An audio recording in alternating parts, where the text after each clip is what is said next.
One thing was certain, that the white kitten had had nothing to do with it. It was the black kitten's fault entirely.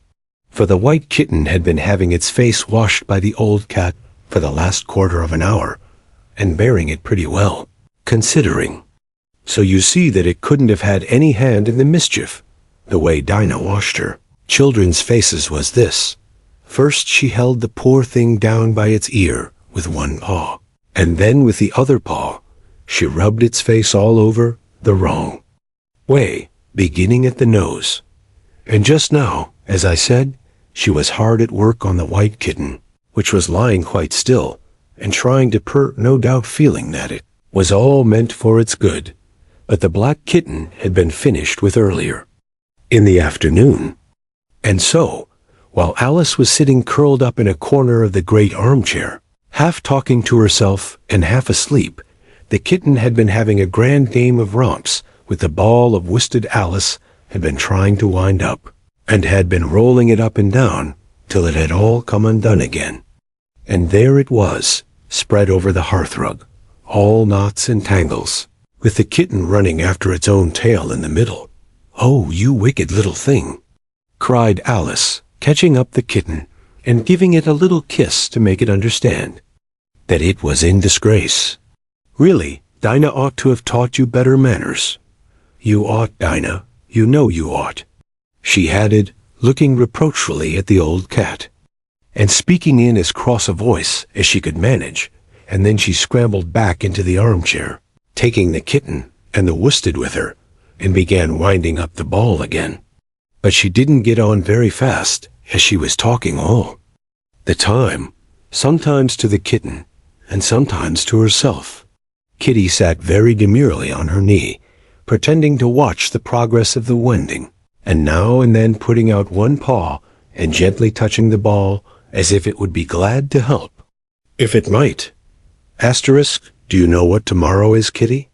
Alice began. "You'd have guessed if you'd been up in the window with me, only Dinah was making you tidy, so you couldn't. I was watching the boys getting in sticks for the bonfire, and it wants plenty of sticks, Kitty. Only it got so cold, and it snowed so, they had to leave off. Never mind, Kitty, we'll go and see the bonfire tomorrow." Here Alice wound 2 or 3 turns of the worsted round the kitten's neck, just to see how it would look. This led to a scramble, in which the ball rolled down upon the floor, and yards of it got unwound again. "Do you know, I was so angry, Kitty," Alice went on as soon as they were comfortably settled again, "when I saw all the mischief you had been doing. I was very nearly opening the window and putting you out into the snow. And you'd have deserved it, you little mischievous darling. What have you got to say for yourself? Now don't interrupt me," she went on, holding up one finger. "I'm going to tell you all your faults. Number 1, you squeaked twice while Dinah was washing your face this morning. Now you can't deny it, Kitty. I heard you. What's that you say?" Pretending that the kitten was speaking. "Her paw went into your eye? Well, that's your fault, for keeping your eyes open. If you'd shut them tight up, it wouldn't have happened. Now don't make any more excuses. But listen. Number 2, you pulled Snowdrop away by the tail, just as I had put down the saucer of milk before her. What, you were thirsty, were you? How do you know she wasn't thirsty too? Now for number 3, you unwound every bit of the worsted while I wasn't looking. That's 3 faults, Kitty, and you've not been punished for any of them yet. You know I'm saving up all your punishments for Wednesday week. Suppose they had saved up all my punishments," she went on, talking more to herself than the kitten. "What would they do at the end of a year? I should be sent to prison, I suppose, when the day came. Or let me see, suppose each punishment was to be going without a dinner. Then, when the miserable day came, I should have to go without 50 dinners at once. Well, I shouldn't mind that much. I'd far rather go without them than eat them. Do you hear the snow against the window panes, Kitty? How nice and soft it sounds. Just as if someone was kissing the window all over outside. I wonder if The snow loves the trees and fields, that it kisses them so gently, and then it covers them up snug, with a white quilt. And perhaps it says, "Go to sleep, darlings, till the summer comes again." And when they wake up in the summer, Kitty, they dress themselves all in green, and dance about whenever the wind blows. Oh, that's very pretty, cried Alice, dropping the ball of worsted to clap her hands. And I do so wish it was true. I'm sure the woods look sleepy in the autumn, when the leaves are getting brown. Kitty, can you play chess? Now, don't smile, my dear. I'm asking it seriously. Because, when we were playing just now, you watched just as if you understood it. And when I said check, you purred.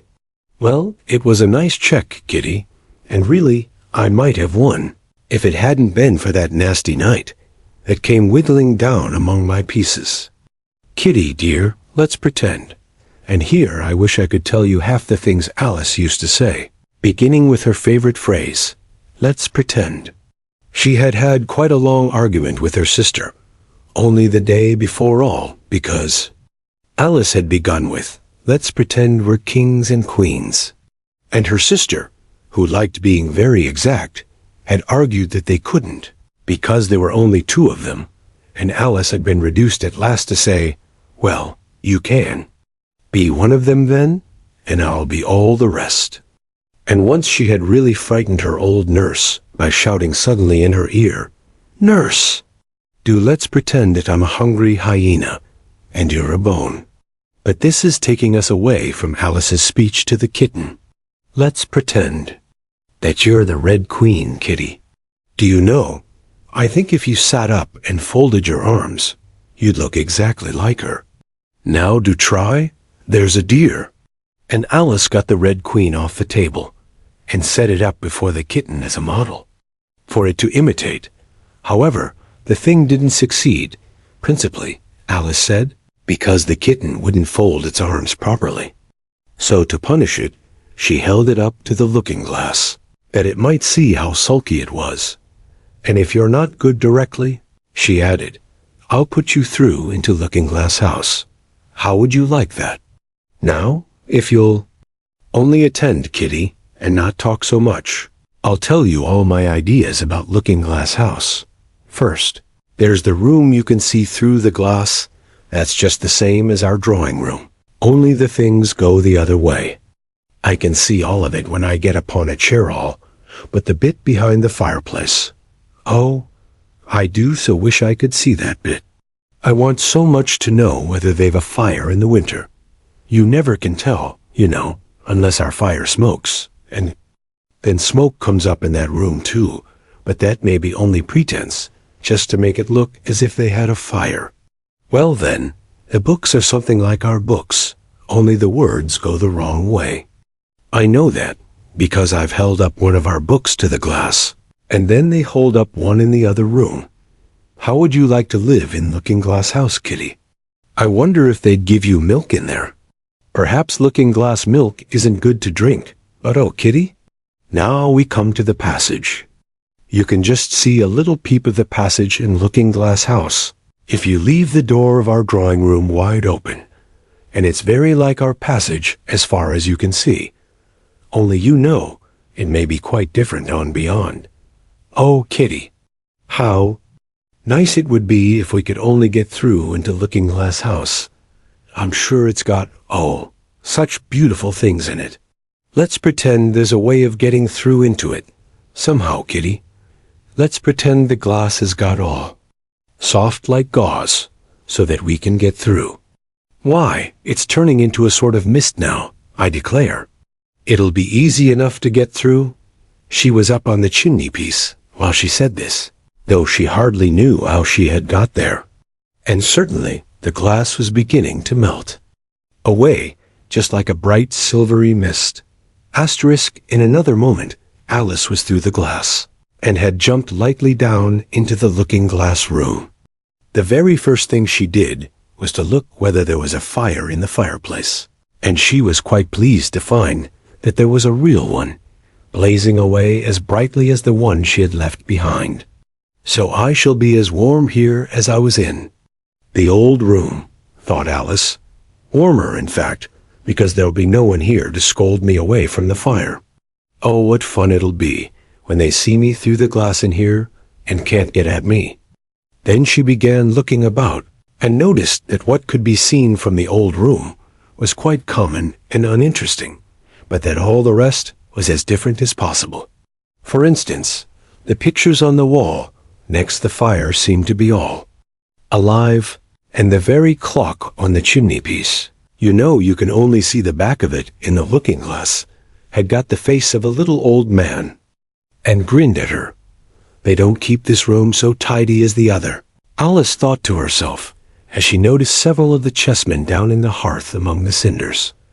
But in another moment, with a little "oh" of surprise, she was down on her hands and knees watching them.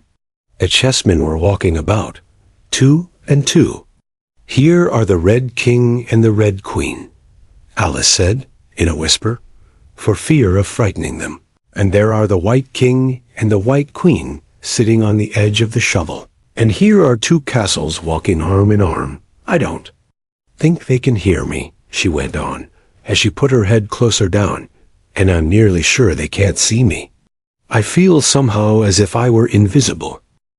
Here something began squeaking on the table behind Alice, and made her turn her head just in time to see one of the white pawns roll over and begin kicking. She watched it with great curiosity to see what would happen next. "It is the voice of my child," the White Queen cried out as she rushed past the king, so violently that she knocked him over among the cinders. "My precious Lily, my imperial kitten," and she began scrambling wildly up the side of the fender. "Imperial. Fiddlestick," said the king, rubbing his nose, which had been hurt by the fall. He had a right to be a little annoyed with the queen, for he was covered with ashes from head to foot. Alice was very anxious to be of use, and as the poor little Lily was nearly screaming herself into a fit, she hastily picked up the queen and set her on the table by the side of her noisy little daughter. The queen gasped and sat down. The rapid journey through the air had quite taken away her breath, and for a minute or two she could do nothing but hug the little Lily in silence. As soon as she had recovered her breath a little, she called out to the White King, who was sitting sulkily among the ashes. "Mind the volcano." "What volcano?" said the king, looking up anxiously into the fire, as if he thought that was the most likely place to find one. "Blew me up," panted the queen, who was still a little out of breath. "Mind you come up the regular way. Don't get blown up." Alice watched the White King as he slowly struggled up from bar to bar, till at last she said, "Why, he'll be hours and hours getting to the table at that rate. I'd far better help you, hadn't I?" But the king took no notice of the question. It was quite clear that he could neither hear her nor see her dot, so Alice picked him up very gently and lifted him across more slowly than she had lifted the queen, that she mightn't take his breath away. But before she put him on the table, she thought she might as well dust him a little. He was so covered with ashes. She said afterwards that she had never seen in all her life such a face as the king made when he found himself held in the air by an invisible hand and being dusted.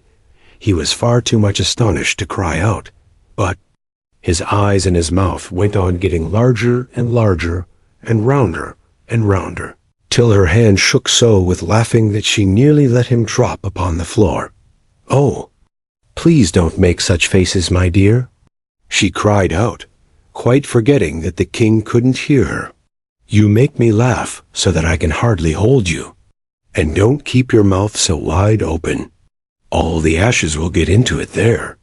Now I think you're tidy enough," she added as she smoothed his hair and set him upon the table near the queen. The king immediately fell flat on his back and lay perfectly still, and Alice was a little alarmed at what she had done, and went round the room to see if she could find any water to throw over him. However, she could find nothing but a bottle of ink. And when she got back with it, she found he had recovered, and he and the queen were talking together in a frightened whisper, so low that Alice could hardly hear what they said.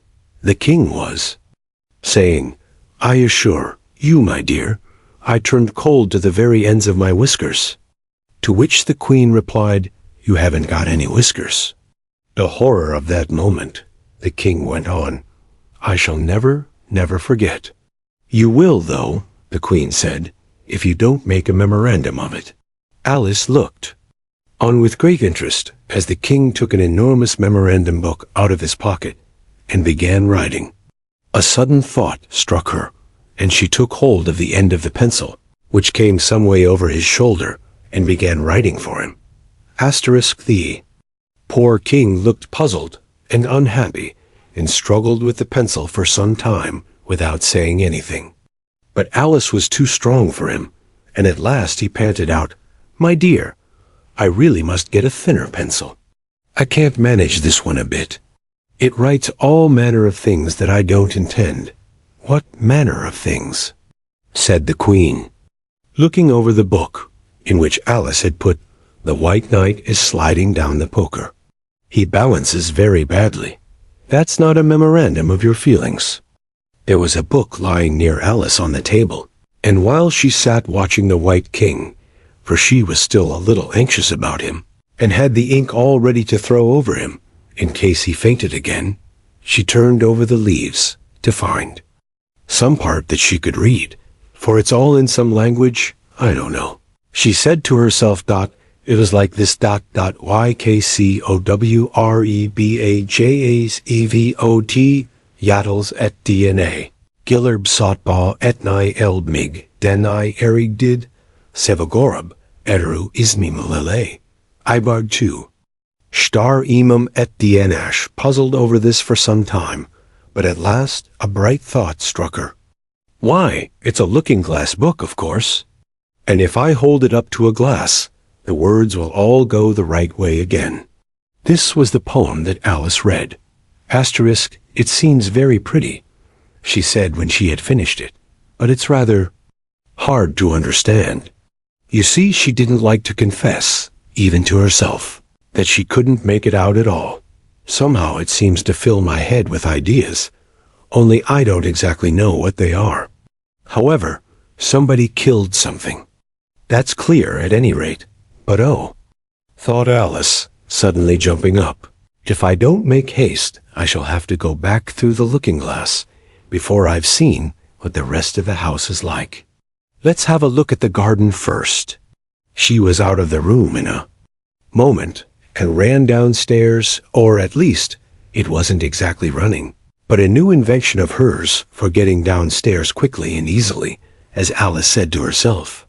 She just kept the tips of her fingers on the handrail and floated gently down without even touching the stairs with her feet. Then she floated on through the hall and would have gone straight out at the door in the same way if she hadn't caught hold of the doorpost. She was getting a little giddy with so much floating in the air, and was rather glad to find herself walking again in the natural way. I should see the garden far better, said Alice to herself, if I could get to the top of that hill, and here's a path that leads straight to it. At least, no, it doesn't do that. After going a few yards along the path, and turning several sharp corners, but I suppose it will at last. But how curiously it twists. It's more like a corkscrew than a path. Well, this turn goes to the hill, I suppose. No, it doesn't. This goes straight back to the house. Well then, I'll try it the other way. And so she did, wandering up and down, and trying turn after turn, but always coming back to the house, do what she would. Indeed, once, when she turned a corner rather more quickly than usual, she ran against it before she could stop herself. It's no use talking about it, Alice said, looking up at the house and pretending it was arguing with her. I'm not going in again yet. I know I should have to get through the looking-glass again back into the old room, and there'd be an end of all my adventures. So, resolutely turning her back upon the house, she set out once more down the path, determined to keep straight on till she got to the hill. For a few minutes all went on well, and she was just saying, "I really shall do it this time," when the path gave a sudden twist and shook itself, as she described it afterwards, and the next moment she found herself actually walking in. At the door, "Oh, it's too bad," she cried. "I never saw such a house for getting in the way." Never. However, there was the hill full in sight, so there was nothing to be done but start again. This time she came upon a large flower bed with a border of daisies and a willow tree growing in the middle. "Oh, tiger lily," said Alice, addressing herself to one that was waving gracefully about in the wind, "I wish you could talk." "We can talk," said the tiger lily, "when there's anybody worth talking to." Alice was so astonished that she could not speak for a minute. It quite seemed to take her breath away. At length, as the tiger lily only went on waving about, she spoke again, in a timid voice, almost in a whisper. "And can all the flowers talk?" "As well as you can," said the tiger lily, "and a great deal louder." "It isn't manners for us to begin, you know," said the rose, "and I really was wondering when you'd speak." Said I to myself, "Her face has got some sense in it, though it's not a clever one. Still, you're the right color, and that goes a long way." "I don't care about the color," the tiger lily remarked. "If only her petals curled up a little more, she'd be all right." Alice didn't like being criticized, so she began asking questions. "Aren't you sometimes frightened at being planted out here, with nobody to take care of you?" "There's the tree in the middle," said the rose. "What else is it good for? But what could it do, if any danger came?" Alice asked. "It says bow-wow," cried a daisy. "That's why its branches are called boughs." "Didn't you know that?" cried another daisy, and here they all began shouting together, till the air seemed quite full of little shrill voices. "Silence, every one of you," cried the tiger lily, waving itself passionately from side to side and trembling with excitement. "They know I can't get at them," it panted, bending its quivering head towards Alice, "or they wouldn't dare to do it." "Never mind," Alice said in a soothing tone, and stooping down to the daisies, who were just beginning again, she whispered, "If you don't hold your tongues, I'll pick you." There was silence in a moment, and several of the pink daisies turned white. "That's right," said the tiger lily. "The daisies are worst of all. When one speaks, they all begin together, and it's enough to make one wither to hear the way they go on." "How is it you can all talk so nicely?" Alice said, hoping to get it into a better temper by a compliment. "I've been in many gardens before, but none of the flowers could talk." "Put your hand down and feel the ground," said the tiger lily. "Then you'll know why." Alice did so. "It's very hard," she said, "but I don't see what that has to do with it." "In most gardens," the tiger lily said, "they make the beds too soft so that the flowers are always asleep." This sounded a very good reason, and Alice was quite pleased to know it. "I never thought of that before," she said. "It's my opinion that you never think at all," the rose said in a rather severe tone. "I never saw anybody that looked stupider," a violet said, so suddenly that Alice quite jumped, for it hadn't spoken before. "Hold your tongue," cried the tiger lily, "as if you ever saw anybody. You keep your head under the leaves and snore away there till you know no more what's going on in the world than if you were a bud. Are there any more people in the garden besides me?" Alice said, not choosing to notice the rose's last remark. "There's one other flower in the garden that can move about like you," said the rose. "I wonder how you do it." "You're always wondering," said the tiger lily. "But she's more bushy than you are. Is she like me?" Alice asked eagerly, for the thought crossed her mind. "There's another little girl in the garden, somewhere." "Well, she has the same awkward shape as you," the rose said, but she's redder and her petals are shorter, I think. Her petals are done up close, almost like a dahlia," the tiger lily interrupted. "Not tumbled about anyhow, like yours." "But that's not your fault," a rose added kindly. "You're beginning to fade, you know, and then one can't help one's petals getting a little untidy." Alice didn't like this idea at all, so, to change the subject, she asked, "Does she ever come out here?" "I dare say you'll see her soon," said the rose. "She's one of the thorny kind." "Where does she wear the thorns?" Alice asked with some curiosity. "Why, all round her head, of course," the rose replied. "I was wondering you hadn't got some too. I thought it was the regular rule." "She's coming," cried the larkspur. "I hear her footstep, thump, thump, along the gravel walk." Alice looked round eagerly, and found that it was the Red Queen. "She's grown a good deal," was her first remark. She had indeed. When Alice first found her in the ashes, she had been only 3 inches high, and here she was, half a head taller than Alice herself. "It's the fresh air that does it," said the rose. "Wonderfully fine air it is out. Here, I think I'll go and meet her," said Alice, for, though the flowers were interesting enough, she felt that it would be far grander to have a talk with a real queen. "You can't possibly do that," said the rose. "I should advise you to walk the other way." This sounded nonsense to Alice, so she said nothing, but set off at once towards the Red Queen. To her surprise, she lost sight of her in a moment, and found herself walking in at the front door again. A little provoked, she drew back, and after looking everywhere for the Queen, whom she spied out at last, a long way off, she thought she would try the plan, this time, of walking in the opposite direction. It succeeded beautifully. She had not been walking a minute before she found herself face to face with the Red Queen, and full in sight of the hill she had been so long aiming at. "Where do you come from?" said the Red Queen. "And where are you going?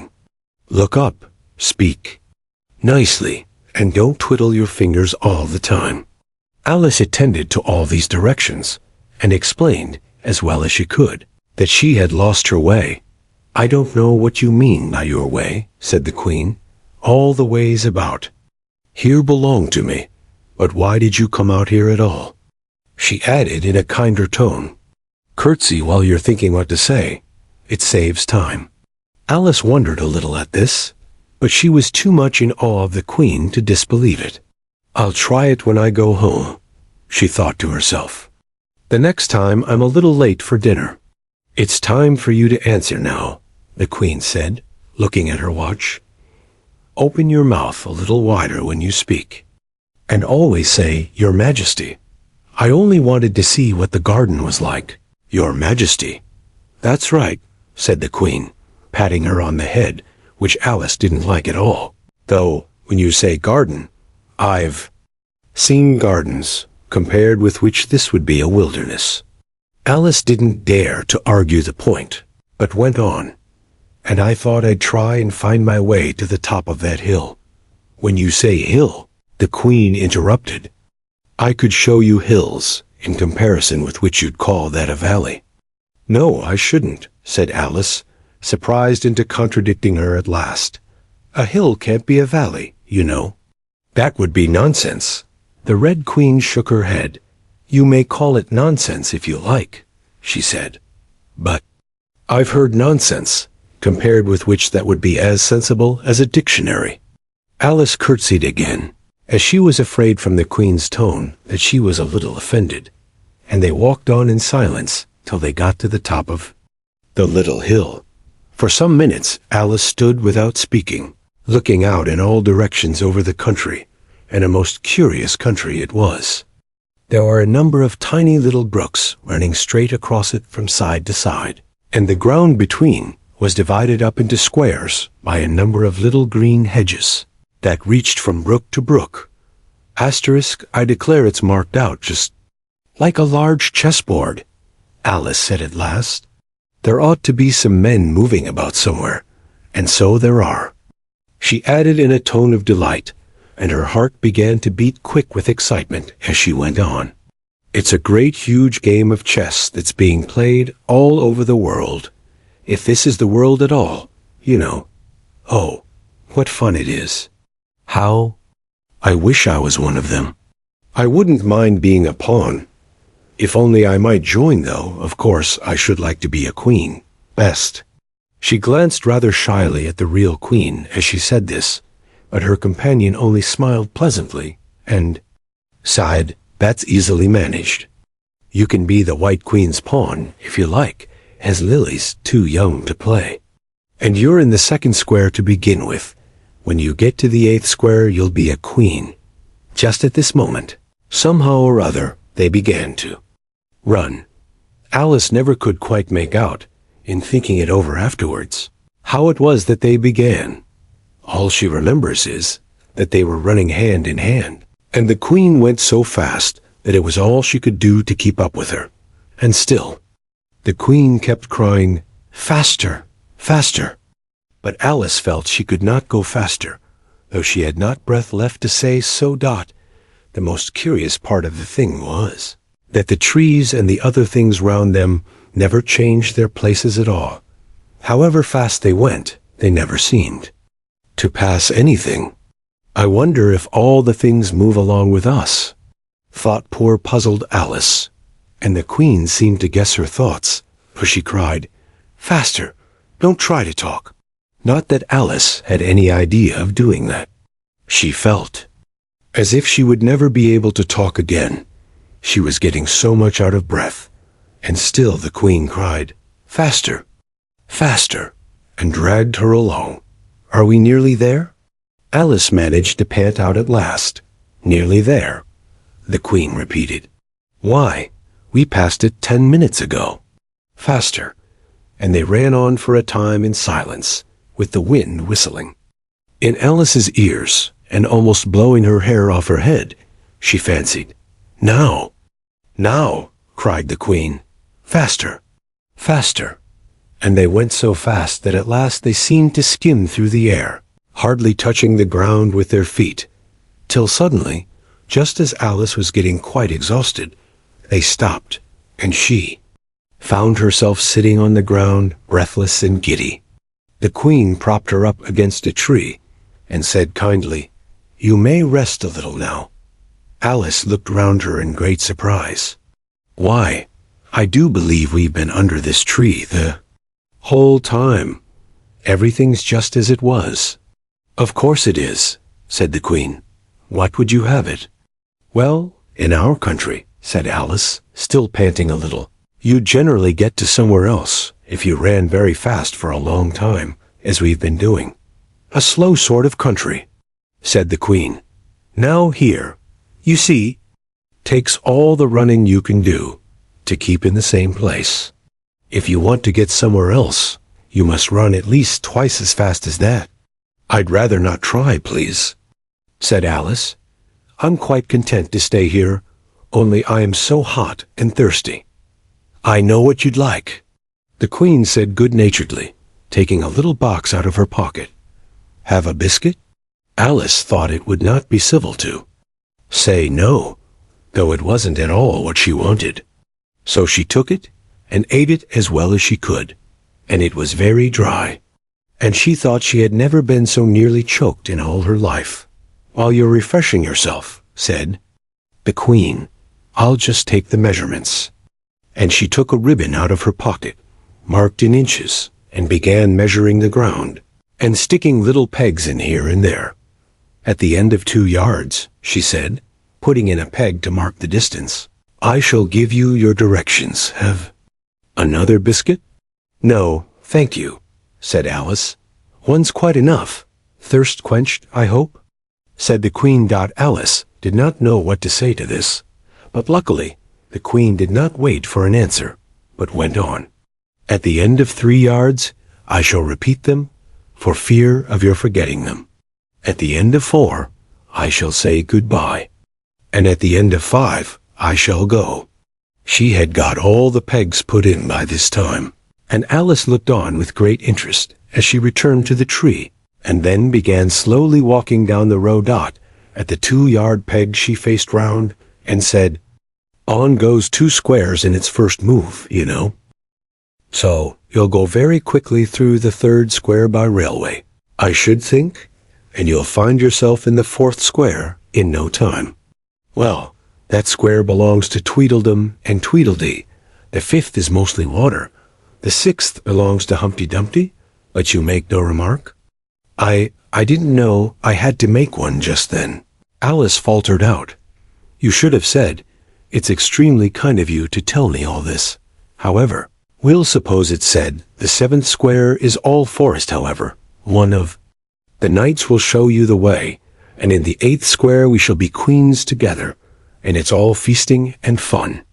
Alice got up and curtsied, and sat down again. At the next peg the queen turned again, and this time she said, "Speak in French when you can't think of the English for a thing. Turn out your toes as you walk, and remember who you are." She did not wait for Alice to curtsy this time, but walked on quickly to the next peg, where she turned for a moment to say goodbye, and then hurried on to the last dot. How it happened, Alice never knew, but exactly as she came to the last peg she was gone. Whether she vanished into the air, or whether she ran quickly into the wood, and she can run very fast, thought Alice. There was no way of guessing, but she was gone, and Alice began to remember that she was a pawn, and that it would soon be time for her to move. Of course, the first thing to do was to make a grand survey of the country she was going to travel through. It's something very like learning geography, thought Alice, as she stood on tiptoe in hopes of being able to see a little further. Principal rivers, there are none. Principal mountains, I'm on the only one, but I don't think it's got any name. Principal towns, why, what are those creatures making honey down there? They can't be bees. Nobody ever saw bees a mile off, you know. And for some time she stood silent, watching one of them that was bustling about among the flowers, poking its proboscis into them, just as if it was a regular bee, thought Alice. However, this was anything but a regular bee. In fact, it was an elephant, as Alice soon found out. Oh, the idea quite took her breath away at first. And what enormous flowers they must be, was her next idea. Something like cottages with the roofs taken off, and stalks put to them, and what quantities of honey they must make. I think I'll go down, and no, I won't just yet. She went on, checking herself, just as she was beginning to run down the hill, and trying to find some excuse for turning shy so suddenly. It'll never do to go down among them without a good long branch to brush them away. And what fun it'll be when they ask me how I like my walk. I shall say, "Oh, I like it well enough." Here came the favorite little toss of the head, only it was so dusty and hot, and the elephants did tease so. I think I'll go down the other way, she said after a pause, and perhaps I may visit the elephants later on. Besides, I do so want to get into the 3rd square. So with this excuse, she ran down the hill and jumped over the first of the 6 little brooks. "Tickets, please," said the guard, putting his head in at the window. In a moment, everybody was holding out a ticket. They were about the same size as the people, and quite seemed to fill the carriage. "Now then, show your ticket, child," the guard went on, looking angrily at Alice, and a great many voices all said together, like the chorus of a song, thought Alice, "Don't keep him waiting, child. Why, his time is worth £1,000 a minute. I'm afraid I haven't got one," Alice said in a frightened tone. "There wasn't a ticket office where I came from." And again the chorus of voices went on. There wasn't room for one where she came from. The land there is worth £1,000. An inch. "Don't make excuses," said the guard. "You should have bought one from the engine driver." And once more the chorus of voices went on with, "The man that drives the engine. Why, the smoke alone is worth £1,000 a puff." Alice thought to herself, "Then there's no use in speaking.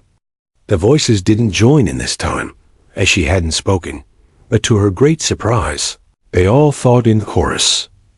I hope you understand what thinking in chorus means, for I must confess that I don't. Better say nothing at all. Language is worth 1,000 pounds a word. I shall dream about 1,000 pounds tonight. I know I shall.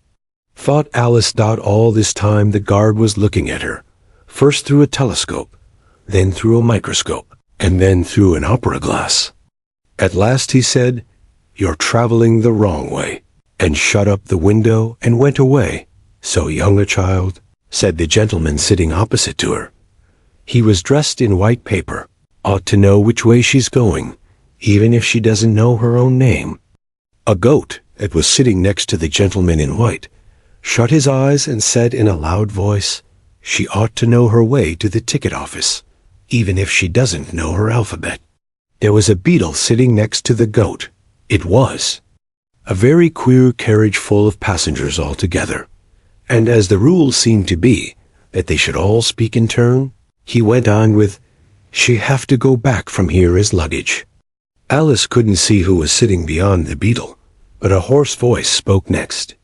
Change engines, it said, and was obliged to leave off. It sounds like a horse, Alice thought to herself, and an extremely small voice, close to her ear, said, You might make a joke on that something about horse and horse, you know. Then a very gentle voice in the distance said, She must be labeled lass with care, you know. And after that other voices went on, What a number of people there are in the carriage, thought Alice, saying, She must go by post, as she's got a head on her. She must be sent as a message by the telegraph. She must draw the train herself the rest of the way, and so on. But the gentleman dressed in white paper leaned forwards and whispered in her ear, Never mind what they all say, my dear, but take a return ticket every time the train stops. Indeed, I shan't, Alice said rather impatiently. I don't belong to this railway journey at all. I was in a wood just now, and I wish I could get back there. You might make a joke on that, said the little voice close to her ear. Something about you would if you could. You know. Don't tease so, said Alice, looking about in vain to see where the voice came from. If you're so anxious to have a joke made, why don't you make one yourself? The little voice sighed deeply.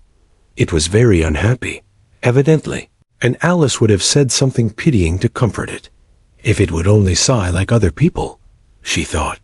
But this was such a wonderfully small sigh that she wouldn't have heard it at all if it hadn't come quite close to her ear. The consequence of this was that it tickled her ear very much, and quite took off her thoughts from the unhappiness of the poor little creature. I know you are a friend, the little voice went on, a dear friend and an old friend, and you won't hurt me, though I am an insect. What kind of insect? Alice inquired a little anxiously. What she really wanted to know was whether it could sting or not, but she thought this wouldn't be quite a civil question to ask. What, then you don't? The little voice began, when it was drowned by a shrill scream from the engine, and everybody jumped up in alarm, Alice among the rest. Asterisk the horse, who had put his head out of the window, quietly drew it in and said, It's only a brook we have to jump over. Everybody seemed satisfied with this, though Alice felt a little nervous at the idea of trains jumping at all. However, it'll take us into the fourth square. That's some comfort, she said to herself.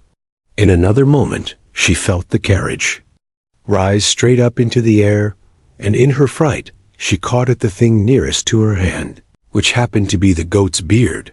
Asterisk, but the beard seemed to melt away as she touched it, and she found herself sitting quietly under a tree, while the gnat, for that was the insect she had been talking to, was balancing itself on a twig just over her head, and fanning her with its wings. It certainly was a very large gnat, about the size of a chicken, Alice thought. Still, she couldn't feel nervous with it, after they had been talking together so long. Then you don't like all insects?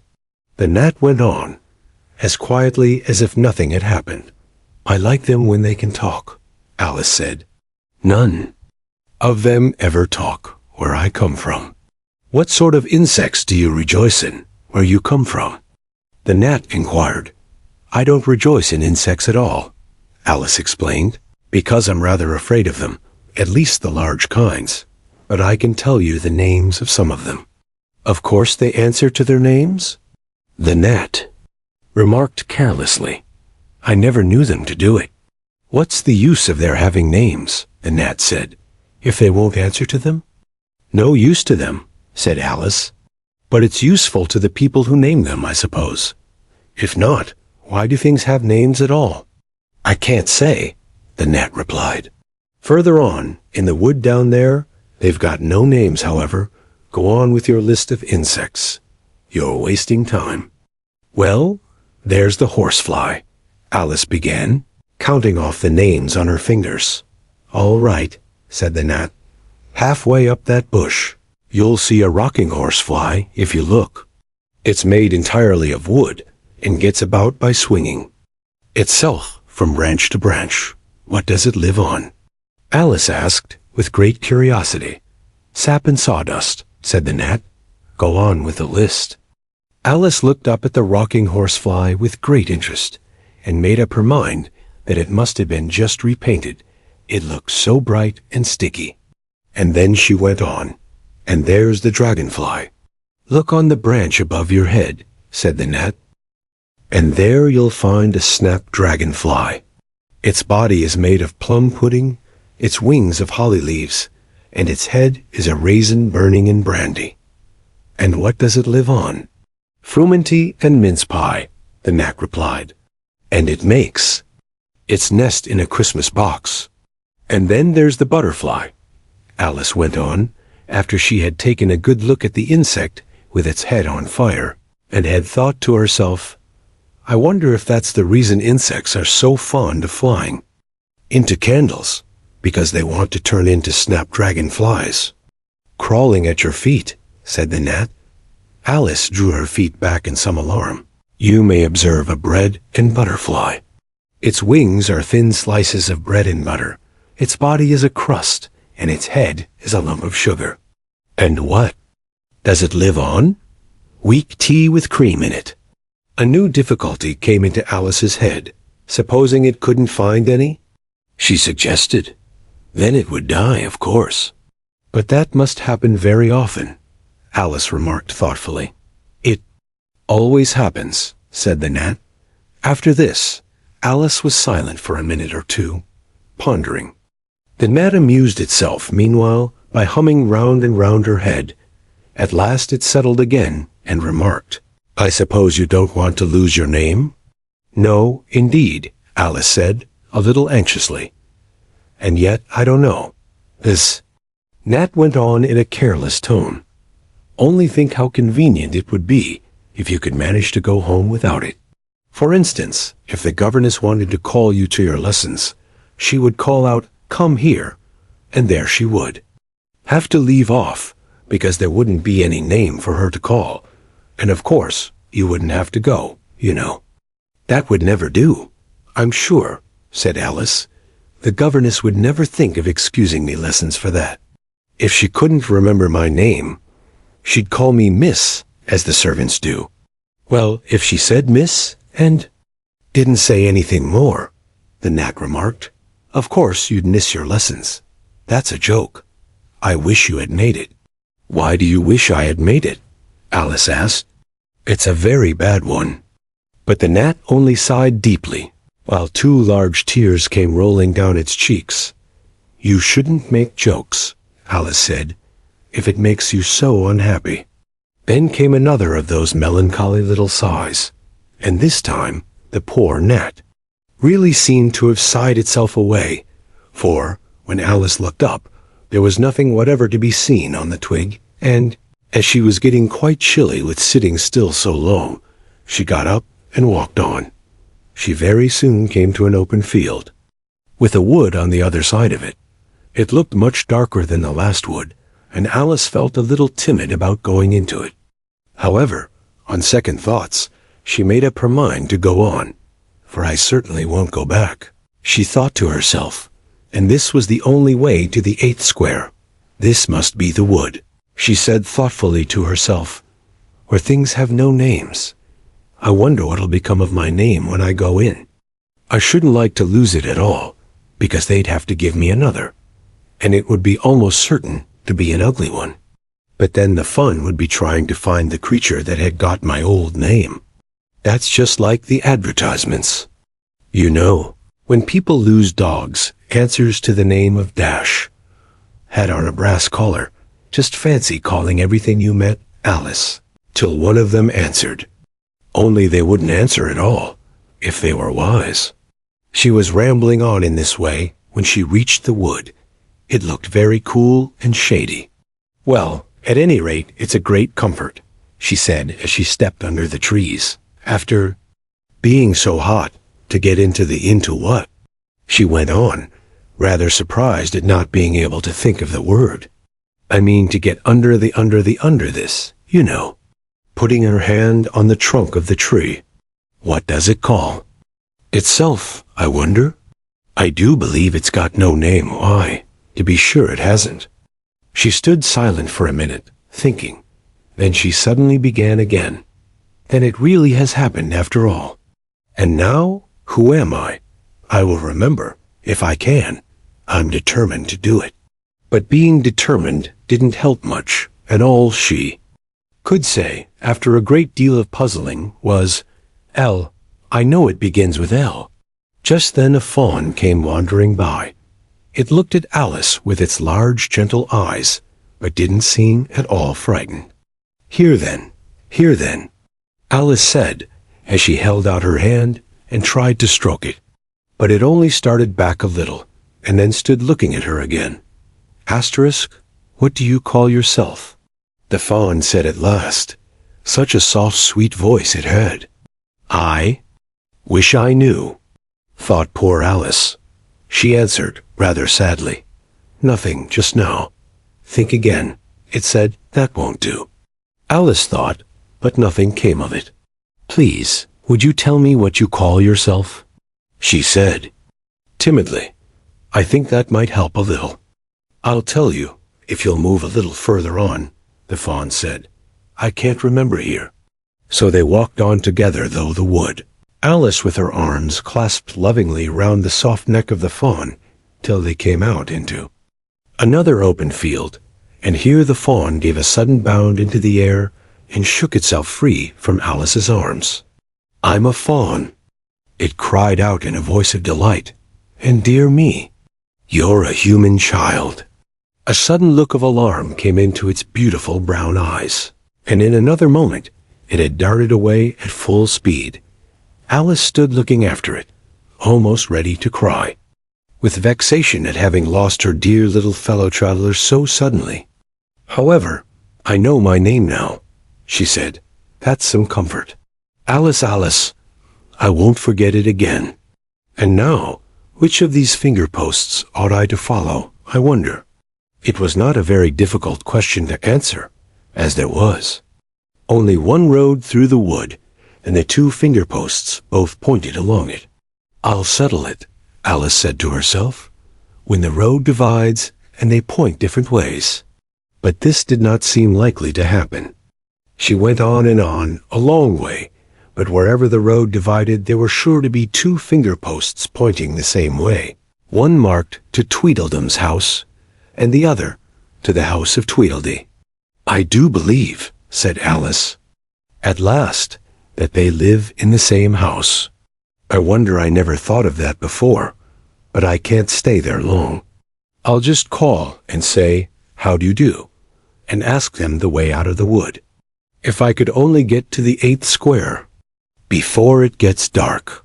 So she wandered on, talking to herself as she went, till, on turning a sharp corner, she came upon 2 fat little men, so suddenly that she could not help starting back, but in another moment she recovered herself, feeling sure that they must be asterisk. They were standing under a tree, each with an arm round the other's neck, and Alice knew which was which in a moment, because one of them had dumb embroidered on his collar and the other D.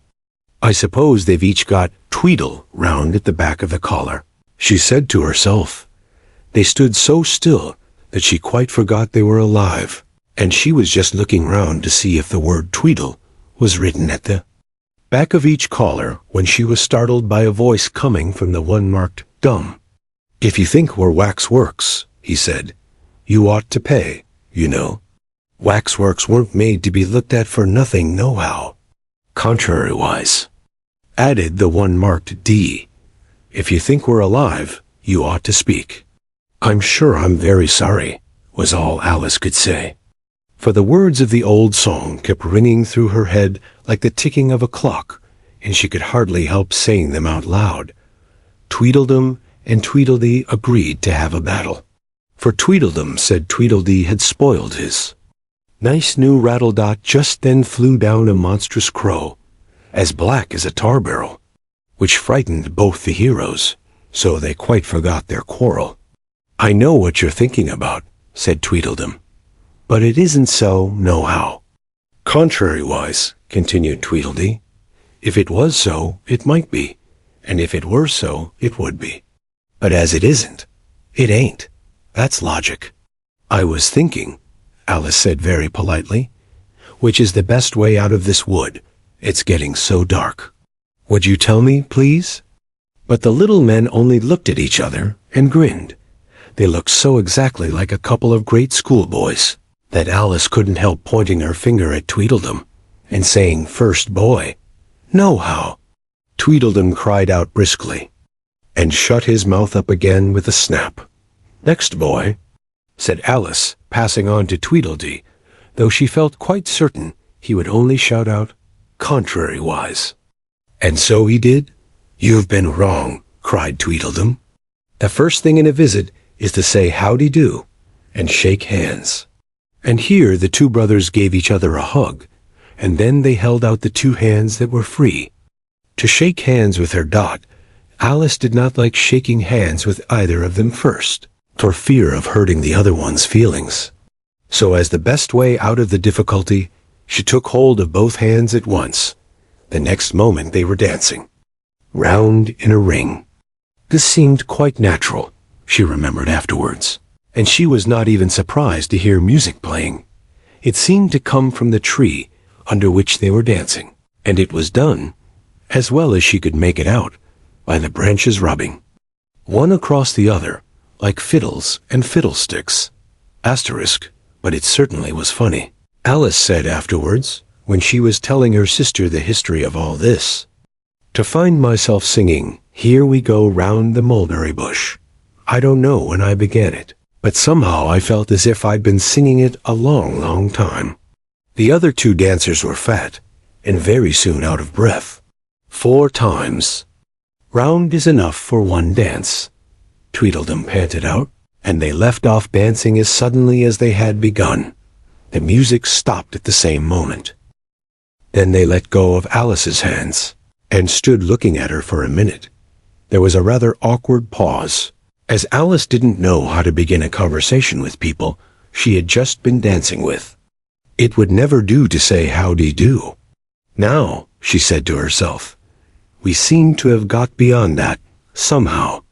I hope you're not much tired? She said at last, double quotes, nohow. And thank you very much for asking, said Tweedledum. So, much obliged, added Tweedledee. You like poetry? The E's pretty well some poetry, Alice said doubtfully. Would you tell me which road leads out of the wood? What shall I repeat to her? Said Tweedledee, looking round at Tweedledum with great solemn eyes, and not noticing Alice's question. The walrus and the carpenter is the longest, Tweedledum replied, giving his brother an affectionate hug. Tweedledee began instantly. The sun was shining. Here Alice ventured to interrupt him. If it's very long, she said, as politely as she could, would you please tell me first which road? Asterisk, Tweedledee smiled gently, and began again. The sun was shining on the sea, shining with all his might. He did his very best to make the billows smooth and bright, And this was odd, because it was the middle of the night. The moon was shining sulkily, because she thought the sun had got no business to be there. After the day was done, it's very rude of him, she said, to come and spoil the fun. The sea was wet as wet could be. The sands were dry as dry. You could not see a cloud, because no cloud was in the sky. No birds were flying overhead. There were no birds to fly. The walrus and the carpenter were walking close. At hand, they wept like anything to see such quantities of sand. If this were only cleared away, they said, it would be grand. If 7 maids with 7 mops swept it for half a year, do you suppose, the walrus said, that they could get it clear? I doubt it, said the carpenter, and shed a bitter tear. Oh, oysters, come and walk with us. A walrus did beseech. A pleasant walk, a pleasant talk, along the briny beach. We cannot do with more than 4, to give a hand to each. The eldest oyster looked at him, but never a word he said. The eldest oyster winked his eye, and shook his heavy head, meaning to say he did not choose to leave the oyster bed. But 4 young oysters hurried up, all eager for the treat. Their coats were brushed, their faces washed, their shoes were clean and neat. This was odd, because, they hadn't any feet. 4 other oysters followed them, and yet another 4. And thick and fast they came at last, and more, all hopping through the frothy waves, and scrambling to the shore. The walrus and the carpenter walked on a mile or so, and then they rested on a rock conveniently. Lo, and all the little oysters stood and waited in a row. The time has come, the walrus said, to talk of many things, of shoes and ships and sealing wax, of cabbages and kings, and why the sea is boiling hot, and whether pigs have wings. But wait a bit, the oysters cried, before we have our chat. For some of us are out of breath, and all of us are fat. No hurry, said the carpenter. They thanked him much for that. A loaf of bread, the walrus said, is what we chiefly need. Pepper and vinegar, besides, are very good. Indeed now, if you're ready, oysters dear, we can begin to feed. But not on us. The oysters cried, turning a little blue. After such kindness, that would be a dismal thing to do. The night is fine, the walrus said. Do you admire the view? It was so kind of you to come, and you are very nice. The carpenter said nothing, but cut us another slice. I wish you were not quite so deaf. I've had to ask you twice. It seems a shame, the walrus said, to play them such a trick after we've brought them out so far and made them trot so quick. The carpenter said nothing, but the butter spread too thick. I weep for you, the walrus said. I deeply sympathize. With sobs and tears he sorted out those of the largest size, holding his pocket handkerchief before his streaming eyes. Oh, oysters, said the carpenter, you've had a pleasant run. Shall we be trotting home again? But answer came there none, and that was scarcely odd, because they'd eaten every one. I like the walrus best, said Alice, because you see he was a little sorry for the poor oysters. He ate more than the carpenter, though, said Tweedledee. You see, he held his handkerchief in front, so that the carpenter couldn't count how many he took, contrariwise. That was mean, Alice said indignantly. Then I like the carpenter best if he didn't eat so many as the walrus. But he ate as many as he could get, said Tweedledum. This was a puzzler. After a pause, Alice began. Well, they were both very unpleasant characters. Here she checked herself in some alarm at hearing something that sounded to her like the puffing of a large steam engine in the wood near them, though she feared it was more likely to be a wild beast. Are there any lions or tigers about here? She asked timidly. It's only the Red King snoring, said Tweedledee. Come and look at him. The brothers cried, and they each took one of Alice's hands and led her up to where the king was sleeping. Isn't he a lovely sight? Said Tweedledee. Alice couldn't say honestly that he was. He had a tall red nightcap on, with a tassel, and he was lying crumpled up into a sort of untidy heap and snoring loud, fit to snore his head off. As Tweedledum remarked, "I'm afraid he'll catch cold with lying on the damp grass," said Alice, who was a very thoughtful little girl. "He's dreaming now," said Tweedledee. "And what do you think he's dreaming about?" Alice said, "Nobody can guess that." "Why, about you," Tweedledee exclaimed, clapping his hands triumphantly. "And if he left off dreaming about you, where do you suppose you'd be?" "Where I am now, of course," said Alice. "Not you," Tweedledee retorted contemptuously. "You'd be nowhere. Why, you're only a sort of thing in his dream. If that there king was to wake," added Tweedledum, "you'd go out bang, just like a candle." "I shouldn't," Alice exclaimed indignantly. "Besides, if I'm only a sort of thing in his dream, what are you? I should like to." "No? Ditto," said Tweedledum. "Ditto, ditto," cried Tweedledee. He shouted this so loud that Alice couldn't help saying, "Hush! You'll be waking him, I'm afraid, if you make so much noise." "Well, it no use your talking about waking him," said Tweedledum, "when you're only one of the things in his dream. You know very well you're not real." "I am real," said Alice, and began to cry. "You won't make yourself a bit realer by crying," Tweedledee remarked. "There's nothing to cry about." "If I wasn't real," Alice said, half laughing through her tears, "it all seemed so ridiculous. I shouldn't be able to cry. I hope you don't suppose those are real tears?" Tweedledum interrupted in a tone of great contempt. "No, they're talking nonsense," Alice thought to herself, "and it's foolish to cry about it." So she brushed away her tears and went on as cheerfully as she could. "At any rate, I'd better be getting out of the wood, for really, it's coming on very dark. Do you think it's going to rain?" Tweedledum spread a large umbrella over himself and his brother and looked up into it. "No, I don't think it is," he said. "At least not under here." "No, how? But it may rain outside?" "It may if it chooses," said Tweedledee. "We've no objection. Contrariwise, selfish things," thought Alice, and she was just going to say good night and leave them, when Tweedledum sprang out from under the umbrella and seized her by the wrist. "Do you see that?" he said, in a voice choking with passion, and his eyes grew large and yellow all in a moment, as he pointed with a trembling finger at a small white thing lying under the tree. "It's only a rattle," Alice said, after a careful examination of the little white thing.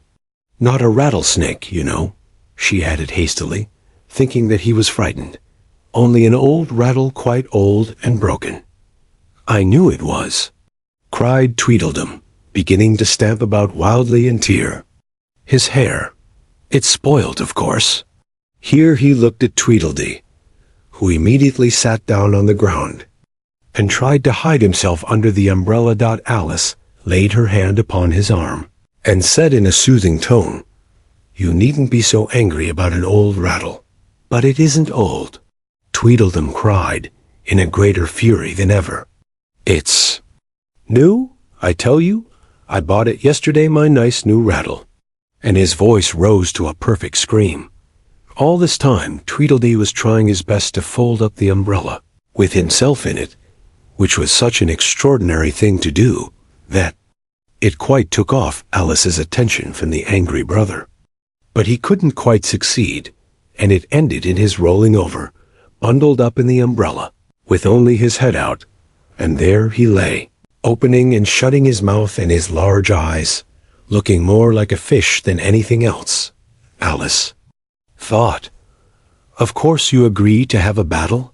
Tweedledum said in a calmer tone. "I suppose so," the other sulkily replied, as he crawled out of the umbrella. "Only she must help us to dress up, you know." So the two brothers went off hand in hand into the wood, and returned in a minute with their arms full of things, such as bolsters, blankets, hearthrugs, tablecloths, dish covers, and coal scuttles. "I hope you're a good hand at pinning." "And tying strings?" Tweedledum remarked. "Every one of these things has got to go on, somehow or other." Alice said afterwards she had never seen such a fuss made about anything in all her life. The way those two bustled about, and the quantity of things they put on, and the trouble they gave her in tying strings and fastening buttons. "Really, they'll be more like bundles of old clothes than anything else by the time they're ready," she said to herself as she arranged a bolster round the neck of Tweedledee to keep his head from being cut off, as he said, "You." "No," he added very gravely, "it's one of the most serious things that can possibly happen to one in a battle, to get one's head cut off." Alice laughed aloud, but she managed to turn it into a cough for fear of hurting his feelings. "Do I look very pale?" said Tweedledum, coming up to have his helmet tied on. He called it a helmet, though it certainly looked much more like a saucepan. Well, yes, a little. Alice replied gently. "I'm very brave generally." He went on in a low voice. "Only today I happen to have a headache, and I've got a toothache," said Tweedledee, who had overheard the remark. "I'm far worse off than you." "Then you'd better not fight today," said Alice, thinking it a good opportunity to make peace. "We must have a bit of a fight." "But I don't care about going on long," said Tweedledum. "What's the time now?" Tweedledee looked at his watch and said, 4:30. "Let's fight till 6, and then have dinner," said Tweedledum. "Very well," the other said, rather sadly. "And she can watch us, only you'd better not come very close," he added. "I generally hit everything I can see when I get really excited." "And I hit everything within reach," cried Tweedledum, "whether I can see it or not." Alice laughed. "You must hit the trees pretty often, I should think," she said. Tweedledum looked round him with a satisfied smile. "I don't suppose," he said, "there'll be a tree left standing for ever so far round by the time we've finished." "And all about a rattle," said Alice, still hoping to make them a little ashamed of fighting for such a trifle. "I shouldn't have minded." "It's so much," said Tweedledum, "if it hadn't been a new one." "I wish the monstrous crow would come," thought Alice. "There's only one sword, you know," Tweedledum said to his brother. "But you can have the umbrella. It's quite as sharp. Only we must begin quick. It's getting as dark as it can." "And darker," said Tweedled, EGOT, so suddenly that Alice thought there must be a thunderstorm coming on. "What a thick black cloud that is," she said, "and how fast it comes. Why, I do believe it's got wings." "It's the crow," Tweedledum cried out in a shrill voice of alarm, and the two brothers took to their heels and were out of sight in a moment. Alice ran a little way into the wood and stopped under a large tree. "It can never get at me here," she thought. "It's far too large to squeeze itself in among the trees. But I wish it wouldn't flap its wings so. It makes quite a hurricane in the wood. Here's somebody's shawl being blown away." She caught the shawl as she spoke and looked about for the owner. In another moment the White Queen came running wildly through the wood, with both arms stretched out wide, as if she were flying, and Alice very civilly went to meet her with the shawl. "I'm very glad I happened to be in the way," Alice said, as she helped her to put on her shawl again. The White Queen only looked at her in a helpless, frightened sort of way, and kept repeating something in a whisper to herself that sounded like bread and butter, bread and butter, and Alice felt that if there was to be any conversation at all, she must manage it herself. So she began rather timidly. "Am I addressing the White Queen?" "Well, yes, if you call that addressing," the Queen said. "It isn't my notion of the thing at all." Alice thought it would never do to have an argument at the very beginning of their conversation, so she smiled and said, If your majesty will only tell me the right way to begin, I'll do it as well as I can. But I don't want it done at all, groaned the poor queen. I've been addressing myself for the last 2 hours. It would have been all the better, as it seemed to Alice, if she had got someone else to dress her. She was so dreadfully untidy. Every single thing's crooked, Alice thought to herself, and she's all over pins. May I put your shawl straight for you? She added aloud. I don't know what's the matter with it. The queen said, in a melancholy voice. It's out of temper, I think. I've pinned it here, and I've pinned it there, but there's no pleasing it. It can't go straight, you know, if you pin it all on one side, Alice said, as she gently put it right for her. And dear me, what a state your hair is in. The brush has got entangled in it, the queen said with a sigh. And I lost the comb yesterday. Alice carefully released the brush and did her best. Get the hair into order. Come, you look rather better now, she said, after altering most of the pins. But really, you should have a lady's maid. I'm sure I'll take you with pleasure, the queen said. 2 a week, and jam every other day. Alice couldn't help laughing, as she said, I don't want you to hire me, and I don't care for jam. It's very good jam, said the queen. Well, I don't want any today, at any rate. You couldn't have it if you did want it, the queen said. The rule is jam tomorrow and jam yesterday, but never jam today. It must come sometimes to jam today, Alice objected. No, it can't, said the queen. It's jam every other day. Today isn't any other day, you know. I don't understand you, said Alice. It's dreadfully confusing. That's the effect of living backwards, the queen said kindly. It always makes one a little giddy at first. Living backwards, Alice repeated in great astonishment. I never heard of such a thing. But there's one great advantage in it, that one's memory works both ways. I'm sure mine only works one way, Alice remarked. I can't remember things before they happen. It's a poor sort of memory that only works backwards, the queen remarked. What sort of things do you remember best? Alice ventured to ask. Double quotes, oh, things that happen the week after next, the queen replied in a careless tone. For instance, now, she went on, sticking a large piece of plaster on her finger as she spoke, there's the king's messenger. He's in prison now, being punished, and the trial doesn't even begin till next Wednesday. And of course, the crime comes last of all. Suppose he never commits the crime? Said Alice. That would be all the better, wouldn't it? The queen said, as she bound the plaster round her finger with a bit of ribbon. Alice felt there was no denying that. Of course it would be all the better, she said, but it wouldn't be all the better his being punished. You're wrong there, at any rate, said the queen. Were you ever punished? Only for faults, said Alice, and you are all the better for it, I know. The queen said triumphantly. Yes, but then I had done the things I was punished for, said Alice.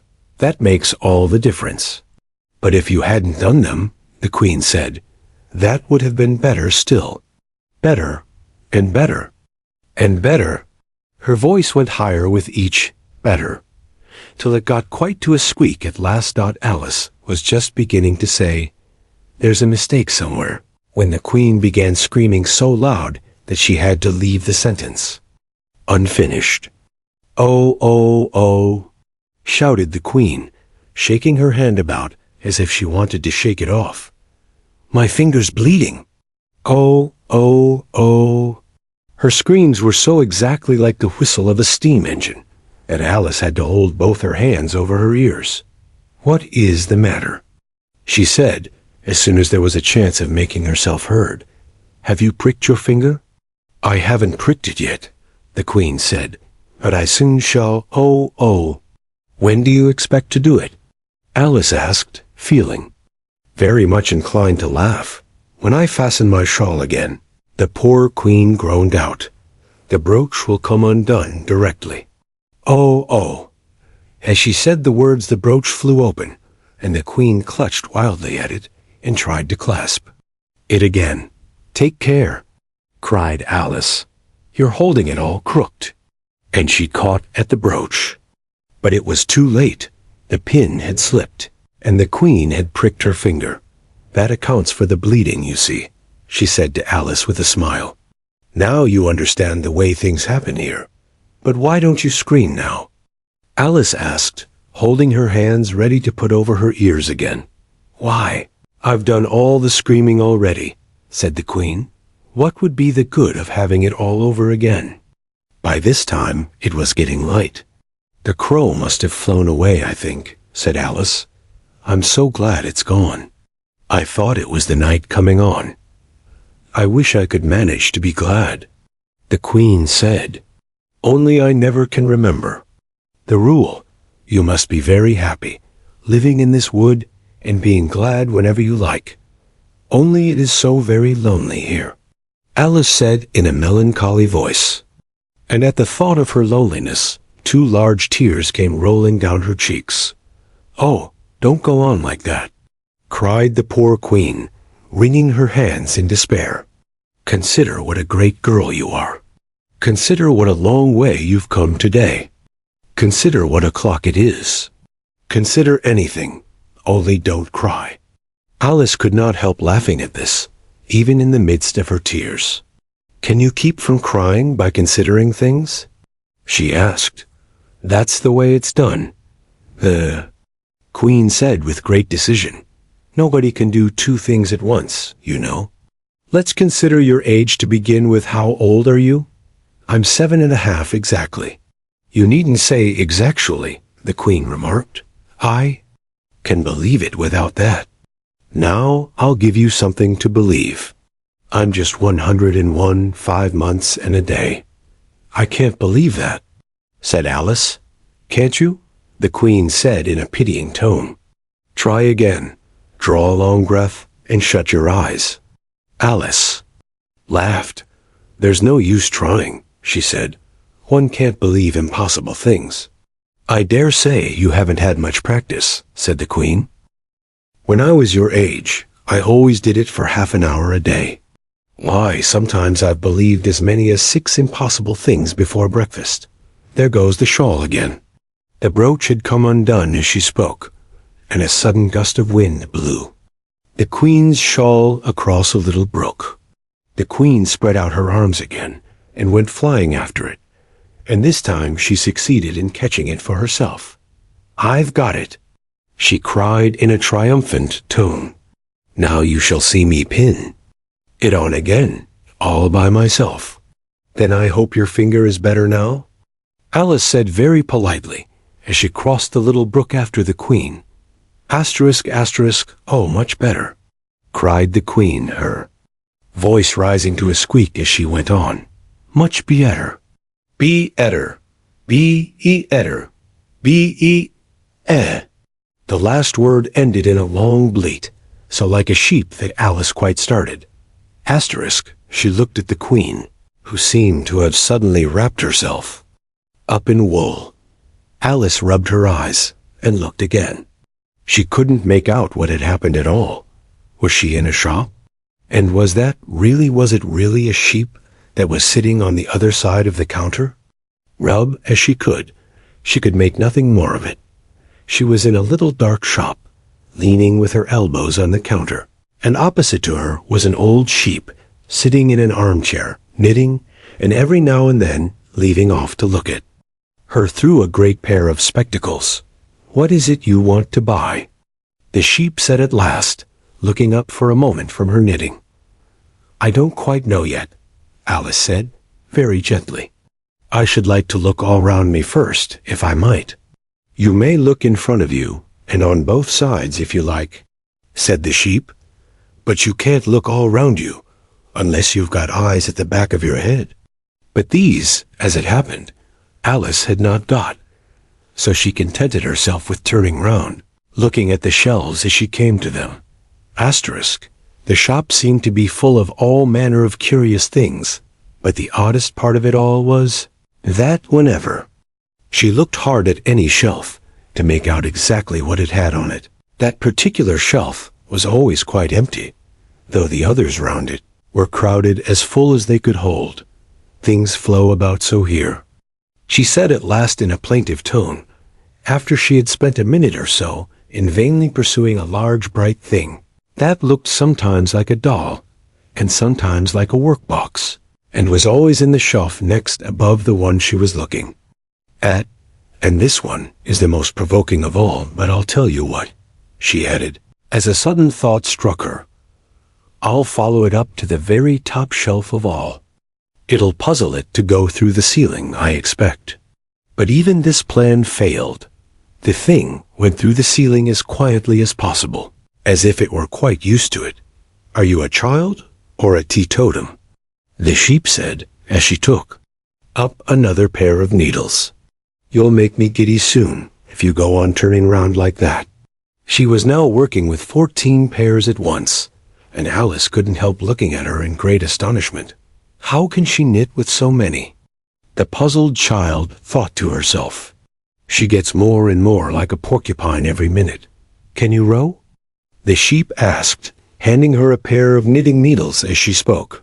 Yes, a little, but not on land, and not with needles, Alice was beginning to say, when suddenly the needles turned into oars in her hands, and she found they were in a little boat gliding along between banks, so there was nothing for it but to do her best. Feather, cried the sheep, as she took up another pair of needles. This didn't sound like a remark that needed any answer, so Alice said nothing, but pulled away. There was something very queer about the water, she thought, as every now and then the oars got fast in it and would hardly come out again. Feather, feather, the sheep cried again, taking more needles. You'll be catching a crab directly. A dear little crab, thought Alice. I should like that. Didn't you hear me say feather? The sheep cried angrily, taking up quite a bunch of needles. Indeed I did, said Alice. You've said it very often, and very loud. Please, where are the crabs? In the water, of course, said the sheep, sticking some of the needles into her hair, as her hands were full. Feather, I say. Why do you say feather so often? Alice asked at last, rather vexed. I'm not a bird. You are, said the sheep. You're a little goose. This offended Alice a little, so there was no more conversation. For a minute or two, while the boat glided gently on, sometimes among beds of weeds, which made the oars stick fast in the water, worse than ever, and sometimes under trees, but always with the same tall river banks frowning over their heads. Oh, please, there are some scented rushes, Alice cried in a sudden transport of delight. There really are, and such beauties. You needn't say please to me about M, the sheep said, without looking up from her knitting. I didn't put him there, and I'm not going to take him away. No, but I meant please. May we wait and pick some? Alice pleaded. If you don't mind stopping the boat for a minute. How am I to stop it? Said the sheep. If you leave off rowing, it'll stop of itself. So the boat was left to drift down the stream as it would, till it glided gently in among the waving rushes. And then the little sleeves were carefully rolled up, and the little arms were plunged in elbow deep to get the rushes a good long way down before breaking them off. And for a while, Alice forgot all about the sheep and the knitting as she bent over the side of the boat, with just the ends of her tangled hair dipping into the water, while with bright, eager eyes she caught at one bunch after another of the darling scented rushes. Only hope the boat won't tipple over, she said to herself. Oh, what a lovely one! Only I couldn't quite reach it. And it certainly did seem a little provoking, almost as if it happened on purpose, she thought, that though she managed to pick plenty of beautiful rushes, as the boat glided by, there was always a more lovely one that she couldn't reach. The prettiest are always further, she said at last, with a sigh at the obstinacy of the rushes in growing so far off, as, with flushed cheeks and dripping hair and hands, she scrambled back into her place and began to arrange her newfound treasures. What mattered it to her just then that the rushes had begun to fade and to lose all their scent and beauty from the very moment that she picked them? Even real scented rushes, last only a very little while, and these, being dream rushes, melted away almost like snow as they lay in heaps at her feet.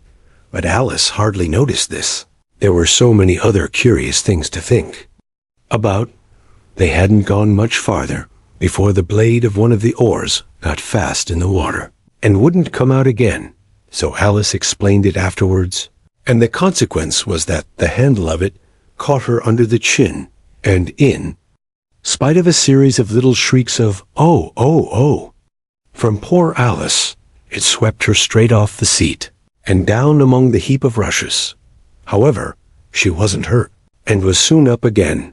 The sheep went on with her knitting all the while, just as if nothing had happened. "That was a nice crab you caught," she remarked, as Alice got back into her place, very much relieved to find herself still in the boat. "Was it?" "I didn't see it," said Alice, peeping cautiously over the side of the boat into the dark water. "I wish it hadn't let go. I should so like to see a little crab to take home with me." But the sheep only laughed scornfully and went on with her knitting. "Are there many crabs here?" said Alice. "Crabs and all sorts of things," said the sheep. "Plenty of choice, only make up your mind. Now, what do you want to buy?" "To buy?"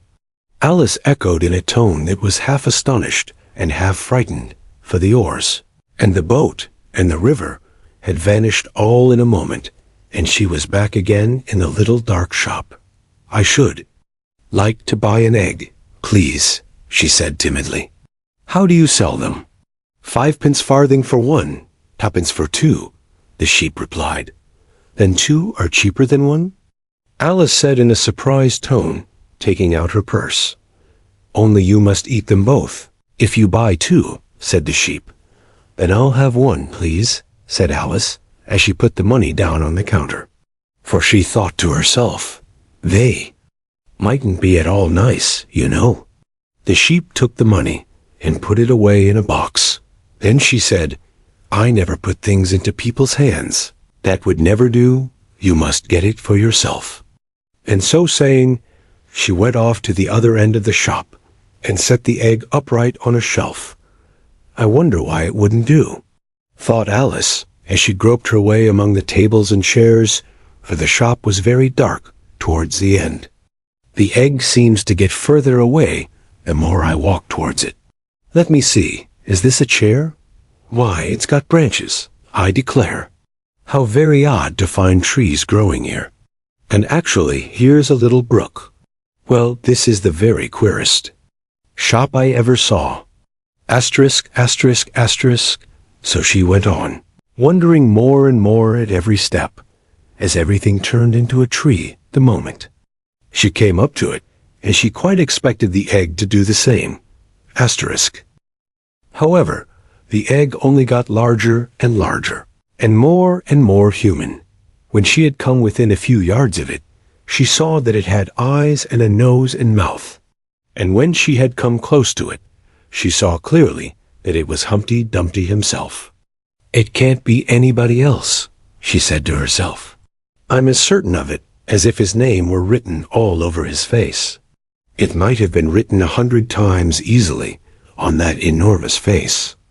Humpty Dumpty was sitting with his legs crossed, like a Turk, on the top of a high wall, such a narrow one that Alice quite wondered how he could keep his balance, and as his eyes were steadily fixed in the opposite direction, and he didn't take the least notice of her, she thought he must be a stuffed figure after all. And how exactly like an egg he is, she said aloud, standing with her hands ready to catch him, for she was every moment expecting him to fall. "It's very provoking," Humpty Dumpty said after a long silence, looking away from Alice as he spoke, "to be called an egg very." "I said you looked like an egg, sir," Alice gently explained. "And some eggs are very pretty, you know," she added, hoping to turn her remark into a sort of a compliment. "Some people," said Humpty Dumpty, looking away from her as usual, "have no more sense than a baby." Alice didn't know what to say to this. It wasn't at all like conversation, she thought, as he never said anything to her. In fact, his last remark was evidently addressed to a tree, so she stood and softly repeated to herself, "Humpty Dumpty sat on a wall. Humpty Dumpty had a great fall. All the king's horses and all the king's men couldn't put Humpty Dumpty in his place again."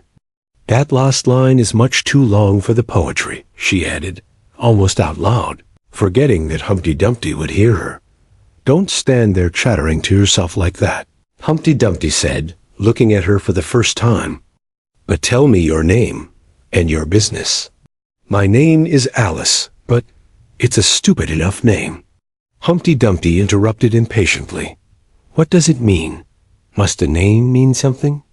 Alice asked doubtfully. "Of course." "It must," Humpty Dumpty said with a short laugh. "My name means the shape I am, and a good handsome shape it is, too. With a name like yours, you might be any shape, almost." "Why do you sit out here all alone?" said Alice, not wishing to begin an argument. "Why? Because there's nobody with me," cried Humpty Dumpty. "Did you think I didn't know? The answer to that? Ask another. Don't you think you'd be safer down on the ground?" Alice went on, not with any idea of making another riddle, but simply in her good-natured anxiety for the queer creature. "That wall is so very narrow. What tremendously easy riddles you ask," Humpty Dumpty growled out. "Of course. I don't think so. Why, if ever I did fall off, which there's no chance of, but if I did—" Here he pursed his lips and looked so solemn and grand that Alice could hardly help laughing.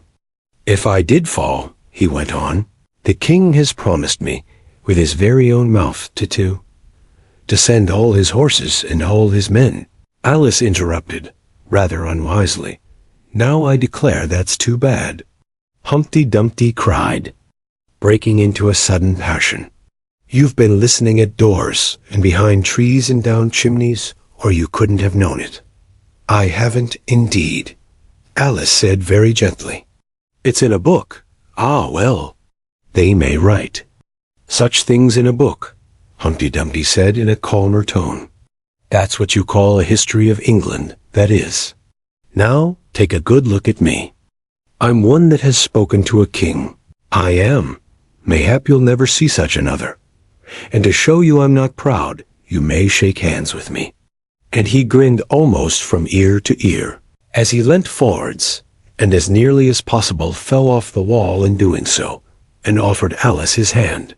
She watched him a little anxiously as she took it.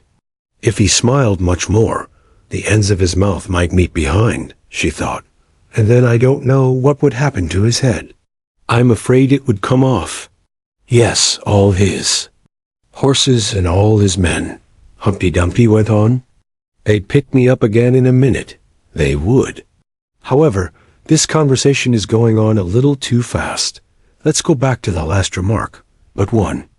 I'm afraid I can't quite remember it, Alice said very politely. In that case we start fresh, said Humpty Dumpty. And it's my turn to choose a subject. He talks about it just as if it was a game, thought Alice. So here's a question for you. How old did you say you were? Alice made a short calculation and said, 7 years and 6 months. Wrong. Humpty Dumpty exclaimed triumphantly. You never said a word like it. Though you meant, how old are you? Alice explained. If I'd meant that, I'd have said it, said Humpty Dumpty. Alice didn't want to begin another argument, so she said nothing. 7 years and 6 months. Humpty Dumpty repeated thoughtfully. An uncomfortable sort of age. Now, if you'd asked my advice, I'd have said leave off at 7, but it's too late now. I never ask advice about growing, Alice said indignantly. 2. Proud? The other inquired. Alice felt even more indignant at this suggestion. I mean, she said, That one can't help growing older. One can't, perhaps, said Humpty Dumpty, but two can. With proper assistance, you might have left off at 7. What a beautiful belt you've got on. Alice suddenly remarked. They had had quite enough of the subject of age, she thought. And if they really were to take turns in choosing subjects, it was her turn now. At least, she corrected herself on second thoughts. A beautiful cravat. I should have said no. A belt. I mean, I beg your pardon. She added in dismay, for Humpty Dumpty looked thoroughly offended, and she began to wish she hadn't chosen that subject. If I only knew, she thought to herself, which was neck and which was waist. Evidently Humpty Dumpty was very angry, though he said nothing for a minute or two. When he did speak again, it was in a deep growl. It is a most provoking thing, he said at last, when a person doesn't know a cravat from a belt. I know it's very ignorant of me, Alice said, in so humble a tone that Humpty Dumpty relented. It's a cravat, child, and a beautiful one, as you say. It's a present from the White King and Queen. There now. Is it really? Said Alice, quite pleased to find that she had chosen a good subject. After all, they gave it me, Humpty Dumpty continued thoughtfully, as he crossed one knee over the other and clasped his hands round it. They gave it me for an unbirthday present. I beg your pardon? Alice said with a puzzled air. I'm not offended, said Humpty Dumpty. I mean, what is an unbirthday present?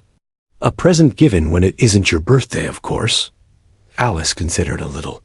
I like birthday presents best, she said at last. You don't know what you're talking about, cried Humpty Dumpty. How many days are there in a year? 365, said Alice. And how many birthdays have you?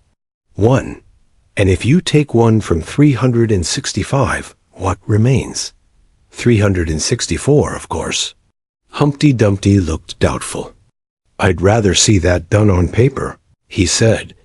Alice couldn't help smiling as she took out her memorandum book and worked the sum for him. 365 1 underscore underscore underscore 364 underscore underscore underscore. Humpty Dumpty took the book and looked at it carefully. That seems to be done. Right, he began. You're holding it upside down. Alice interrupted. To be sure I was, Humpty Dumpty said gaily as she turned it round for him. I thought it looked a little queer. As I was saying, that seems to be done right, though I haven't time to look it over thoroughly just now, and that shows that there are 364 days when you might get unbirthday presents. Certainly, said Alice. And only 1 for birthday presents, you know. There's glory for you. I don't know what you mean by glory, Alice said. Humpty Dumpty smiled contemptuously. Of course you don't, till I tell you. I meant there's a nice knockdown argument for you. But glory doesn't mean, nice knockdown argument, Alice objected. When I use a word, Humpty Dumpty said in rather a scornful tone, it means just what I choose it to mean, neither more nor less. The question is, said Alice, whether you can make words mean so many different things. The question is, said Humpty Dumpty, which is to be master, that's all. Alice was too much puzzled to say anything, so after a minute Humpty Dumpty began again. They've a temper, some of them particularly verbs. They're the proudest adjectives you can do anything with. But not verbs, however. I can manage the whole lot of them. Impenetrability. That's what I say. Would you tell me? Please, said Alice, what that means. Now you talk like a reasonable child, said Humpty Dumpty, looking very much pleased. I meant by impenetrability that we've had enough of that subject, and it would be just as well if you'd mention what you mean to do next, as I suppose you don't mean to stop here all the rest of your life. That's a great deal to make one word mean, Alice said in a thoughtful tone. When I make a word do a lot of work like that, said Humpty Dumpty, I always pay it extra.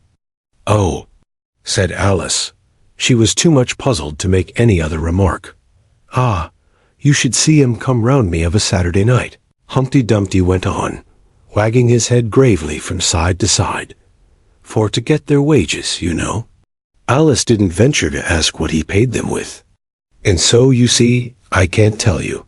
You seem very clever at explaining words. Sir, said Alice, would you kindly tell me the meaning of the poem called Jabberwocky? Let's hear it, said Humpty Dumpty. I can explain all the poems that were ever invented, and a good many that haven't been invented just yet. This sounded very hopeful, so Alice repeated the first verse. 'Twas brillig, and the slithy toves did gyre and gimble in the wabe. All mimsy were the baragovs, and the moan raths outgrabe. That's enough to begin with, Humpty Dumpty interrupted. There are plenty of hard words there. Brillig means 4 o'clock in the afternoon, the time when you begin broiling things for dinner. That'll do very well, said Alice. And slithy? Well, slithy means lithe and slimy. Lithe is the same as active. You see, it's like a portmanteau. There are two meanings packed up into one word. I see it now, Alice remarked thoughtfully. And what are toves? Well, toves are something like badgers. They're something like lizards, and they're something like corkscrews. They must be very curious-looking creatures. They are that, said Humpty Dumpty. Also, they make their nests under sundials. Also, they live on cheese. And what's the gyre, and to gimble? To gyre is to go round and round like a gyroscope. To gimble is to make holes like a gimlet. And the wabe is the grass plot round a sundial, I suppose? Said Alice, surprised at her own ingenuity. Of course it is. It's called wabe, you know, because it goes a long way before it, and a long way behind it, and a long way beyond it on each side, Alice added. Exactly so. Well then, mimsy is flimsy and miserable. There's another portmanteau for you. And a baragov is a thin, shabby-looking bird with its feathers sticking out all round, something like a live mop. And then mome raths? Said Alice. I'm afraid I'm giving you a great deal of trouble. Well, a rath is a sort of green pig, but mome I'm not certain about. I think it's short from home, meaning that they'd lost their way, you know. And what does outgrabe mean? Well, outgrabing is something between bellowing and whistling, with a kind of sneeze in the middle. However, you'll hear it done, maybe down in the wood yonder, and when you've once heard it, you'll be quite content. Who's been repeating all that hard stuff to you? I read it in a book, said Alice, but I had some poetry repeated to me. Much easier than that, by Tweedledee. I think it was. As to poetry, you know, said Humpty Dumpty, stretching out one of his great hands, I can repeat poetry as well as other folk, if it comes to that. Oh, it needn't come to that, Alice hastily said, hoping to keep him from beginning. The piece I'm going to repeat, he went on without noticing her remark, was written entirely for your amusement. Alice felt that in that case she really ought to listen to it, so she sat down and said, Thank you, rather sadly. In winter, when the fields are white, I sing this song for your delight, only I don't sing it, he added, as an explanation. I see you don't, said Alice. If you can see whether I'm singing or not, you've sharper eyes than most, Humpty Dumpty remarked severely. Alice was silent. In spring, when woods are getting green, I'll try and tell you what I mean. Thank you. Very much, said Alice. In summer, when the days are long, perhaps you'll understand the song. In autumn, when the leaves are brown, take pen and ink, and write it down. I will, if I can remember it so long, said Alice. You needn't go on making remarks like that, Humpty Dumpty said. They're not sensible, and they put me out. I sent a message to the fish. I told them this is what I wish. Little fishes of the sea, they sent an answer back to me. The little fishes answer, well, cannot do it, sir, because I'm afraid I don't quite understand, said Alice. Asterisk, it gets easier further on. Humpty Dumpty replied. I sent to them again to say, it will be better to obey. The fishes answered with a grin, Why, what a temper you're in. I told them once, I told them twice. They would not listen to advice. I took a kettle large and new, fit for the deed I had to do. My heart went hop, my heart went thump. I filled the kettle at the pump. Then someone came to me and said, The little fishes are in bed. I said to him, I said it plain, Then you must wake them up again. I said it very loud and clear. I went and shouted in his ear. Humpty Dumpty raised his voice almost to a scream as he repeated this verse, and Alice thought with a shudder, I wouldn't have been the messenger for anything. But he was very stiff and proud. He said, You needn't shout so loud. And he was very proud and stiff. He said, I'd go and wake them. If I took a corkscrew from the shelf, I went to wake them up myself. And when I found the door was locked, I pulled and pushed and kicked and knocked. And when I found the door was shut, I tried to turn the handle, but there was a long pause. Is that all? Alice timidly asked. That's all, said Humpty Dumpty. Goodbye. This was rather sudden, Alice thought, but after such a very strong hint that she ought to be going, she felt that it would hardly be civil to stay. So she got up and held out her hand. Goodbye, till we meet again, she said as cheerfully as she could. I shouldn't know you again if we did meet, Humpty Dumpty replied in a discontented tone, giving her one of his fingers to shake. You're so exactly like other people. The face is what one goes by generally, Alice remarked in a thoughtful tone. That's just what I complain of, said Humpty Dumpty. Your face is the same as everybody has the two eyes. So, marking their places in the air with this thumb, nose in the middle, mouth under, it's always the same. Now if you had the two eyes on the same side of the nose, for instance, or the mouth at the top, that would be some help. It wouldn't look nice, Alice objected. But Humpty Dumpty only shut his eyes and said, Wait till you've tried. Alice waited a minute to see if he would speak again, but as he never opened his eyes or took any further notice of her, she said, Goodbye. Once more, and getting no answer to this, she quietly walked away, but she couldn't help saying to herself as she went, Of all the unsatisfactory, she repeated this aloud, as it was a great comfort to have such a long word to say. Of all the unsatisfactory people I ever met. She never finished the sentence, for at this moment a heavy crash shook the forest from end to end. Asterisk, the next moment soldiers came running through the wood, at first in 2s and 3s, then 10 or 20 together, and at last in such crowds that they seemed to fill the whole forest. Alice got behind a tree, for fear of being run over, and watched them go by. She thought that in all her life she had never seen soldiers so uncertain on their feet. They were always tripping over something or other, and whenever one went down, several more always fell over him, so that the ground was soon covered with little heaps of men. Then came the horses.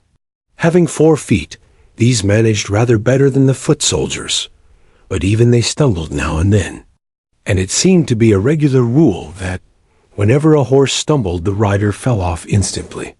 The confusion got worse every moment, and Alice was very glad to get out of the wood into an open place, where she found the White King seated on the ground, busily writing in his memorandum book. Asterisk, I've sent them all. The king cried in a tone of delight on seeing Alice. Did you happen to meet any soldiers, my dear, as you came through the wood? Yes, I did, said Alice. Several thousand, I should think. 4,207. That's the exact number, the king said, referring to his book. I couldn't send all the horses, you know, because 2 of them are wanted in the game. And I haven't sent the 2 messengers either. They're both gone to the town. Just look along the road and tell me if you can see either of them. I see nobody on the road, said Alice. I only wish I had such eyes. the king remarked in a fretful tone. To be able to see nobody, and at that distance too. Why, it's as much as I can do to see real people by this light. All this was lost on Alice, who was still looking intently along the road, shading her eyes with one hand.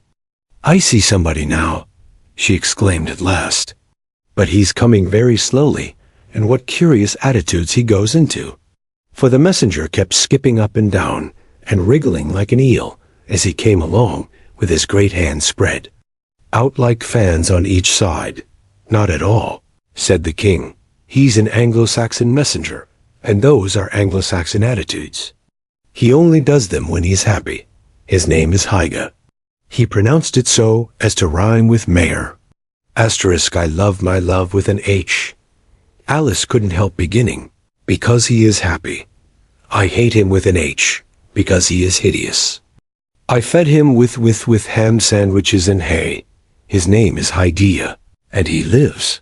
He lives on the hill, the king remarked simply, without the least idea that he was joining in the game, while Alice was still hesitating for the name of a town beginning with H the other messengers called Hatta. I must have two, you know, to come and go. One to come and one to go. I beg your pardon? Said Alice. It isn't respectable to beg, said the king. I only meant that I didn't understand, said Alice. Why one to come and one to go? Didn't I tell you? The king repeated impatiently. I must have two to fetch and carry. One to fetch and one to carry. At this moment the messenger arrived. He was far too much out of breath to say a word, and could only wave his hands about, and make the most fearful faces at the poor king. This young lady loves you with an H, the king said, introducing Alice in the hope of turning off the messenger's attention from himself. But it was no use. The Anglo-Saxon attitudes only got more extraordinary every moment, while the great eyes rolled wildly from side to side. You alarm. Me, said the king. I feel faint, give me a ham sandwich. Asterisk, on which the messenger, to Alice's great amusement, opened a bag that hung round his neck, and handed a sandwich to the king, who devoured it greedily. Another sandwich, said the king. There's nothing but hay left now, the messenger said, peeping into the bag. Hay, then? The king murmured in a faint whisper. Alice was glad to see that it revived him a good deal. There's nothing like eating hay when you're faint, he remarked to her as he munched away. I should think throwing cold water over you would be better, Alice suggested, or some sal volatile. I didn't say there was nothing better, the king replied. I said there was nothing like it, which Alice did not venture to deny. Who did you pass on the road? The king went on, holding out his hand to the messenger for some more hay. Nobody, said the messenger. Quite right, said the king. This young lady saw him too. So of course nobody walks slower than you. I do my best, the messenger said in a sulky tone. I'm sure nobody walks much faster than I do. He can't do that, said the king, or else he'd have been here first. However, now you've got your breath, you may tell us what's happened in the town. I'll whisper it, said the messenger, putting his hands to his mouth in the shape of a trumpet, and stooping so as to get close to the king's ear. Alice was sorry for this, as she wanted to hear the news too. However, instead of whispering, he simply shouted at the top of his voice. They're at it again. Do you call that a whisper? Cried the poor king, jumping up and shaking himself. If you do such a thing again, I'll have you buttered. It went through and through my head like an earthquake. It would have to be a very tiny earthquake, thought Alice, who are at it again. She ventured to ask, why the lion and the unicorn, of course, said the king. Fighting for the crown? Yes, to be sure, said the king. And the best of the joke is that it's my crown. All the while. Let's run and see them. And they trotted off, Alice repeating to herself, as she ran, the words of the old song. The lion and the unicorn were fighting for the crown. The lion beat the unicorn all round the town. Some gave them white bread, some gave them brown. Some gave them plum cake and drummed them out of town. Does the one that wins get the crown? She asked, as well as she could, for the run was putting her quite out of breath. Dear me, no, said the king. What an idea. Would you be good enough, Alice panted out, after running a little further, to stop a minute just to get one's breath again? I'm good enough, the king said. Only I'm not strong enough. You see, a minute goes by so fearfully quick. You might as well try to stop a bandersnatch. Alice had no more breath for talking, so they trotted on in silence, till they came in sight of a great crowd, in the middle of which the lion and unicorn were fighting. They were in such a cloud of dust that at first Alice could not make out which was which, but she soon managed to distinguish the unicorn by his horn. They placed themselves close to where Hatta, the other messenger, was standing watching the fight, with a cup of tea in one hand and a piece of bread and butter in the other. He's only just out of prison, and he hadn't finished his tea when he was sent in, Higa whispered to Alice. And they only give them oyster shells in there, so you see he's very hungry and thirsty. How are you, dear child? He went on, putting his arm affectionately round Hatta's neck. Hatta looked round and nodded, and went on with his bread and butter. Were you happy in prison, dear child? Said Higa. Hatta looked round once more, and this time a tear or two trickled down his cheek, but not a word would he say. Speak, can't you? Higa cried impatiently. But Hatta only munched away, and drank some more tea. Speak, won't you? Cried the king. How are they getting on with the fight? Hatta made a desperate effort, and swallowed a large piece of bread and butter. They're getting on very well, he said in a choking voice. Each of them has been down about 87 times. Then I suppose they'll soon bring the white bread and the brown? Alice ventured to remark. It's waiting for. And now, said Hatta, this is a bit of it as I'm eating. There was a pause in the fight just then, and the lion and the unicorn sat down, panting, while the king called out, 10 minutes allowed for refreshments. Higa and Hatta set to work at once, carrying rough trays of white and brown bread. Alice took a piece to taste, but it was very dry. I don't think they'll fight any more today, the king said to Hatta. Go and order the drums to begin. And Hatta went bounding away like a grasshopper. For a minute or two, Alice stood, silent, watching him. Suddenly she brightened up. Look, look, she cried, pointing eagerly. There's the White Queen running across the country. She came flying out of the wood, over yonder. How fast those queens can run. There's some enemy after her, no doubt, the king said, without even looking round. That wood's full of them. But aren't you going to run and help her? Alice asked, very much surprised at his taking it so quietly. No use, said the king. She runs so fearfully quick. You might as well try to catch a bandersnatch. But I'll make a memorandum about her. If you like, she's a dear good creature, he repeated softly to himself as he opened his memorandum book. Do you spell creature with a double E? At this moment, the unicorn sauntered by them with his hands in his pockets. I had the best of it this time? He said to the king, just glancing at him as he passed. A little, the king replied, rather nervously. You shouldn't have run him through with your horn, you know. It didn't hurt him, the unicorn said carelessly. And he was going on, when his eye happened to fall upon Alice. He turned round rather instantly, and stood for some time looking at her with an air of the deepest disgust. What dash is dash this? He said at last asterisk, this is a child. Hija replied eagerly, coming in front of Alice to introduce her, and spreading out both his hands towards her in an Anglo-Saxon attitude. We only found it today. It's as large as life and twice as natural. I always thought they were fabulous monsters, said the unicorn. Is it alive? It can talk, said Hyga.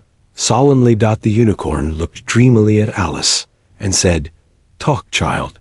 Alice could not help her lips curling up into a smile as she began. "Do.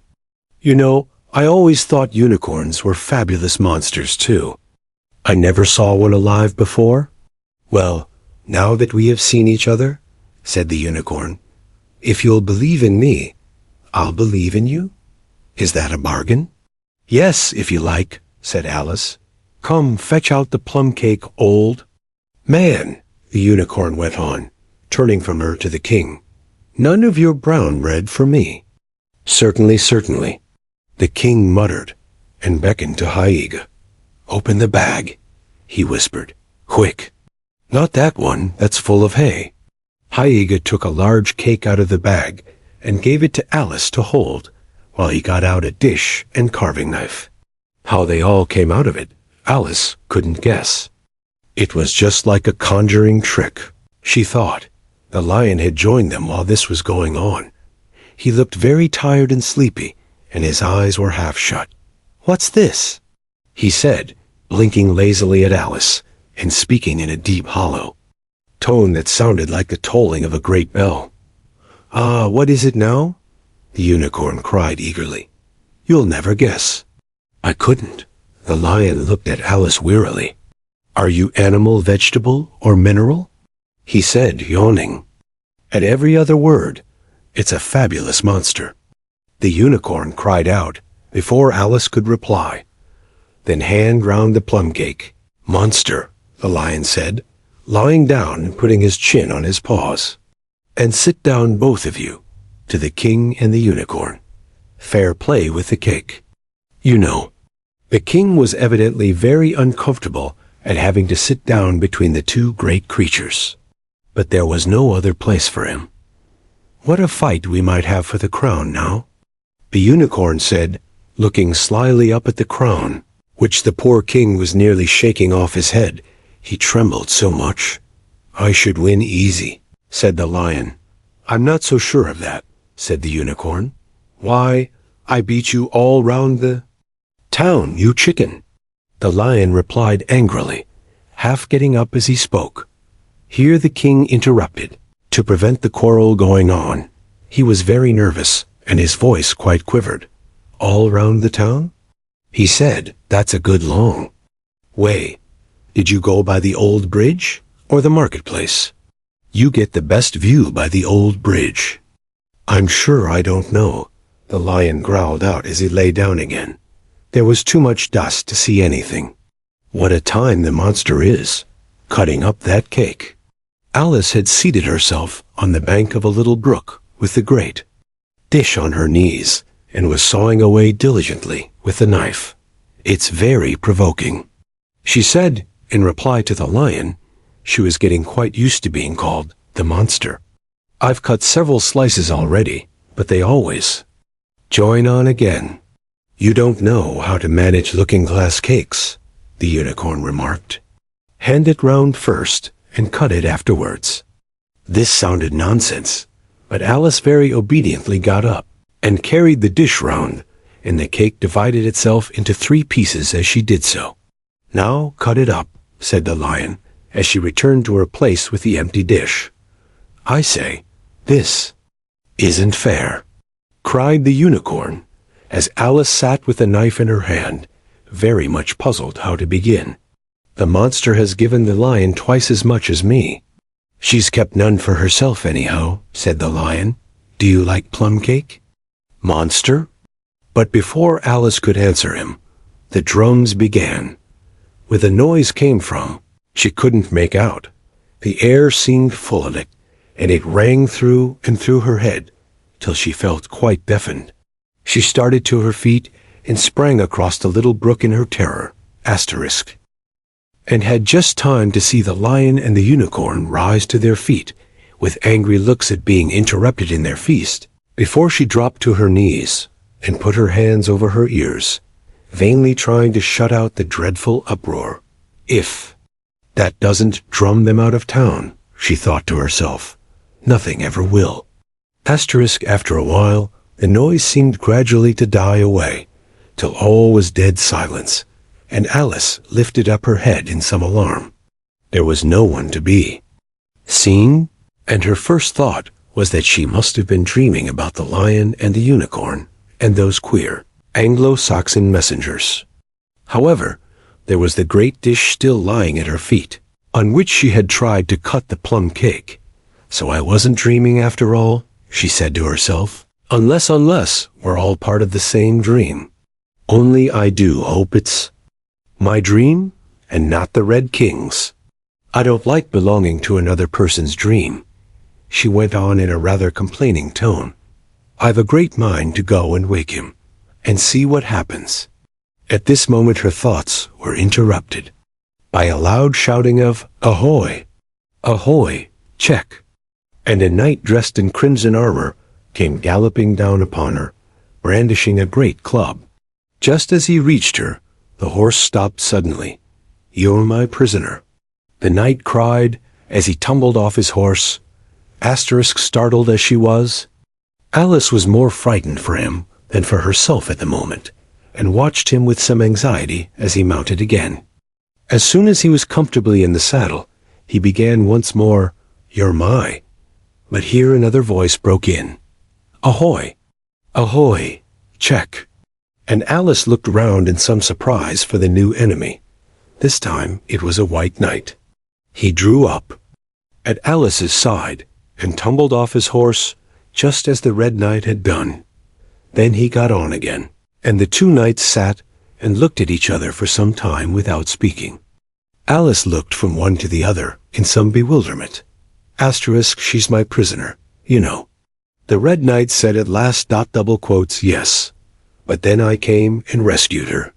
The White Knight replied, "Well, we must fight for her then," said the Red Knight, as he took up his helmet, which hung from the saddle, and was something the shape of a horse's head, and put it on.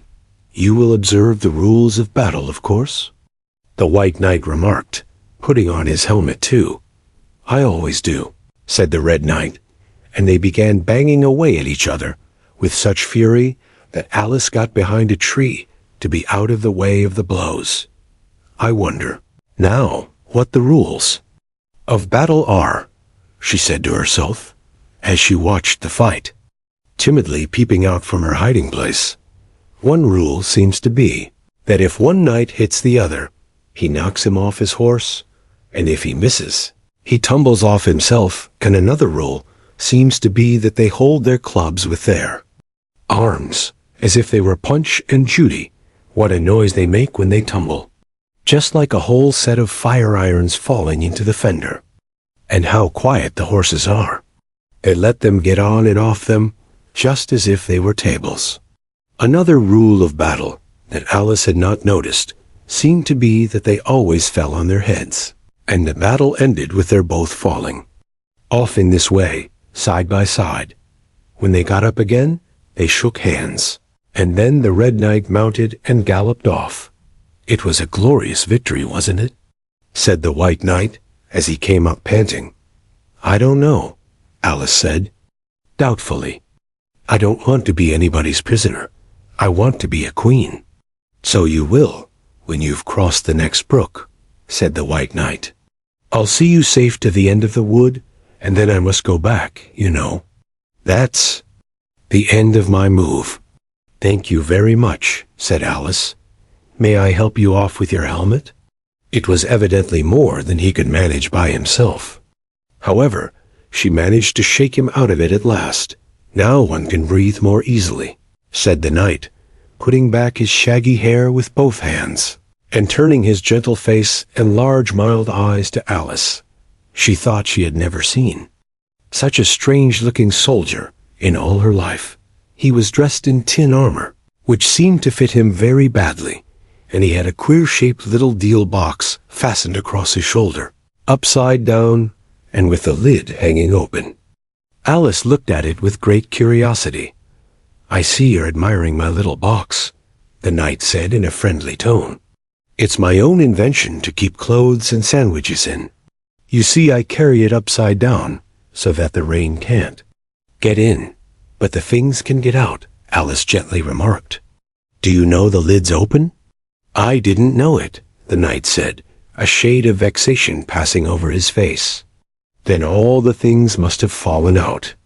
And the box is no use without them." He unfastened it as he spoke, and was just going to throw it into the bush, when a sudden thought seemed to strike him, and he hung it carefully on a tree. "Can you guess why I did that?" he said to Alice. Alice shook her head. "In hopes some bees may make a nest in it, and I should get the honey." "But you've got a beehive or something like one fastened to the saddle," said Alice. "Yes, it's a very good beehive," the knight said in a discontented tone. "One of the best kind. But not a single bee has come near it yet. And the other thing is a mousetrap. I suppose the mice keep the bees out, or the bees keep the mice out. I don't know which." "I was wondering what the mousetrap was for," said Alice. "It isn't very likely there would be any mice on the horse's back." "Not very likely, perhaps," said the knight. "But if they do come, I don't choose to have them running all about. You see," he went on after a pause, "it's as well to be provided for everything. That's the reason the horse has all those anklets round his feet." "But what are they for?" Alice asked in a tone of great curiosity. "To guard against the bites of sharks," the knight replied. "It's an invention of my own. And now help me on. I'll go with you to the end of the wood. What's the dish for?" "It's meant for plum cake," said Alice. *, we'd better take it with us," the knight said. "It'll come in handy if we find any plum cake. Help me to get it into this bag." This took a very long time to manage, though Alice held the bag open very carefully, because the knight was so very awkward in putting in the dish. The first 2 or 3 times that he tried, he fell in himself instead. "It's rather a tight fit, you see," he said, as they got it in at last. "There are so many candlesticks in the bag." And he hung it to the saddle, which was already loaded with bunches of carrots, and fire irons, and many other things. "I hope you've got your hair well fastened on?" he continued, as they set off. "Only in the usual way," Alice said, smiling. "That's hardly enough," he said anxiously. "You see the wind is so very strong here. It's as strong as soup. Have you invented a plan for keeping the hair from being blown off?" Alice inquired. "Not yet," said the knight. "But I've got a plan for keeping it from falling off." "I should like to hear it, very much." "First you take an upright stick," said the knight. "Then you make your hair creep up it, like a fruit tree. Now the reason hair falls off is because it hangs down. Things never fall upwards, you know. It's a plan of my own invention. You may try it if you like." It didn't sound a comfortable plan, Alice thought, and for a few minutes she walked on in silence, puzzling over the idea, and every now and then stopping to help the poor knight, who certainly was not a good rider. Whenever the horse stopped, which it did very often, he fell off in front, and whenever it went on again, which it generally did rather suddenly, he fell off behind. Otherwise he kept on pretty well, except that he had a habit of now and then falling off sideways. And as he generally did this on the side on which Alice was walking, she soon found that it was the best plan not to walk quite close to the horse. "I'm afraid you've not had much practice in riding," she ventured to say as she was helping him up from his 5th tumble. The knight looked very much surprised and a little offended at the remark. "What makes you say that?" he asked as he scrambled back into the saddle, keeping hold of Alice's hair with one hand to save himself from falling over on the other side, because people don't fall off quite so often when they've had much practice. "I've had plenty of practice," the knight said very gravely. "Plenty of practice." Alice could think of nothing better to say than "indeed," but she said it as heartily as she could. They went on a little way in silence after this, the knight, with his eyes shut, muttering to himself, and Alice watching anxiously for the next tumble. The great art of riding. The knight suddenly began in a loud voice, waving his right arm as he spoke, "is to keep." Here the sentence ended as suddenly as it had begun, as the knight fell heavily on the top of his head, exactly in the path where Alice was walking. She was quite frightened this time, and said in an anxious tone as she picked him up, "I hope no bones are broken?" "None to speak of," the knight said, as if he didn't mind breaking 2 or 3 of them. "The great art of riding, as I was saying, is to keep your balance properly. Like this, you know." He let go the bridle and stretched out both his arms to show Alice what he meant. And this time he fell flat on his back, right under the horse's feet. "Plenty of practice," he went on repeating, all the time that Alice was getting him on his feet again. "Plenty of practice." "It's too ridiculous," cried Alice, losing all her patience this time. "You ought to have a wooden horse on wheels, that you ought. Does that kind go smoothly?" The knight asked in a tone of great interest, clasping his arms round the horse's neck as he spoke, just in time to save himself from tumbling off again. "Much more smoothly than a live horse," Alice said, with a little scream of laughter, in spite of all she could do to prevent it. "I'll get one," the knight said thoughtfully to himself. "1 or 2 several." There was a short silence after this, and then the knight went on again. "I'm a great hand at inventing things. Now, I dare say you noticed that last time you picked me up that I was looking rather thoughtful?" "You were a little grave," said Alice. "Well, just then I was inventing a new way of getting over a gate. Would you like to hear it?" "Very much indeed," Alice said politely. "I'll tell you how I came to think of it," said the knight. "You see, I said to myself, the only difficulty is with the feet. The head is high enough already. Now, first I put my head on the top of the gate, then I stand on my head. Then the feet are high enough, you see, that I'm over, you see." "Yes, I suppose you'd be over when that was done," Alice said thoughtfully. "But don't you think it would be rather hard?" "I haven't tried it yet," the knight said, gravely, "so I can't tell for certain, but I'm afraid it would be a little hard." He looked so vexed at the idea that Alice changed the subject hastily. "What a curious helmet you've got," she said cheerfully. "Is that your invention too?" The knight looked down proudly at his helmet, which hung from the saddle. "Yes," he said, "but I've invented a better one than that, like a sugar loaf. When I used to wear it, if I fell off the horse, it always touched the ground directly. So I had a very little way to fall, you see, but there was the danger of falling into it, to be sure. That happened to me once, and the worst of it was, before I could get out again, the other white knight came and put it on. He thought it was his own helmet." The knight looked so solemn about it that Alice did not dare to laugh. "I'm afraid you must have hurt him," she said in a trembling voice, "being on the top of his head." "I had to kick him, of course," the knight said, very seriously.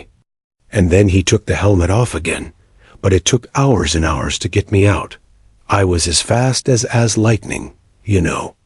"But that's a different kind of fastness," Alice objected. The knight shook his head. "It was all kinds of fastness with me, I can assure you," he said.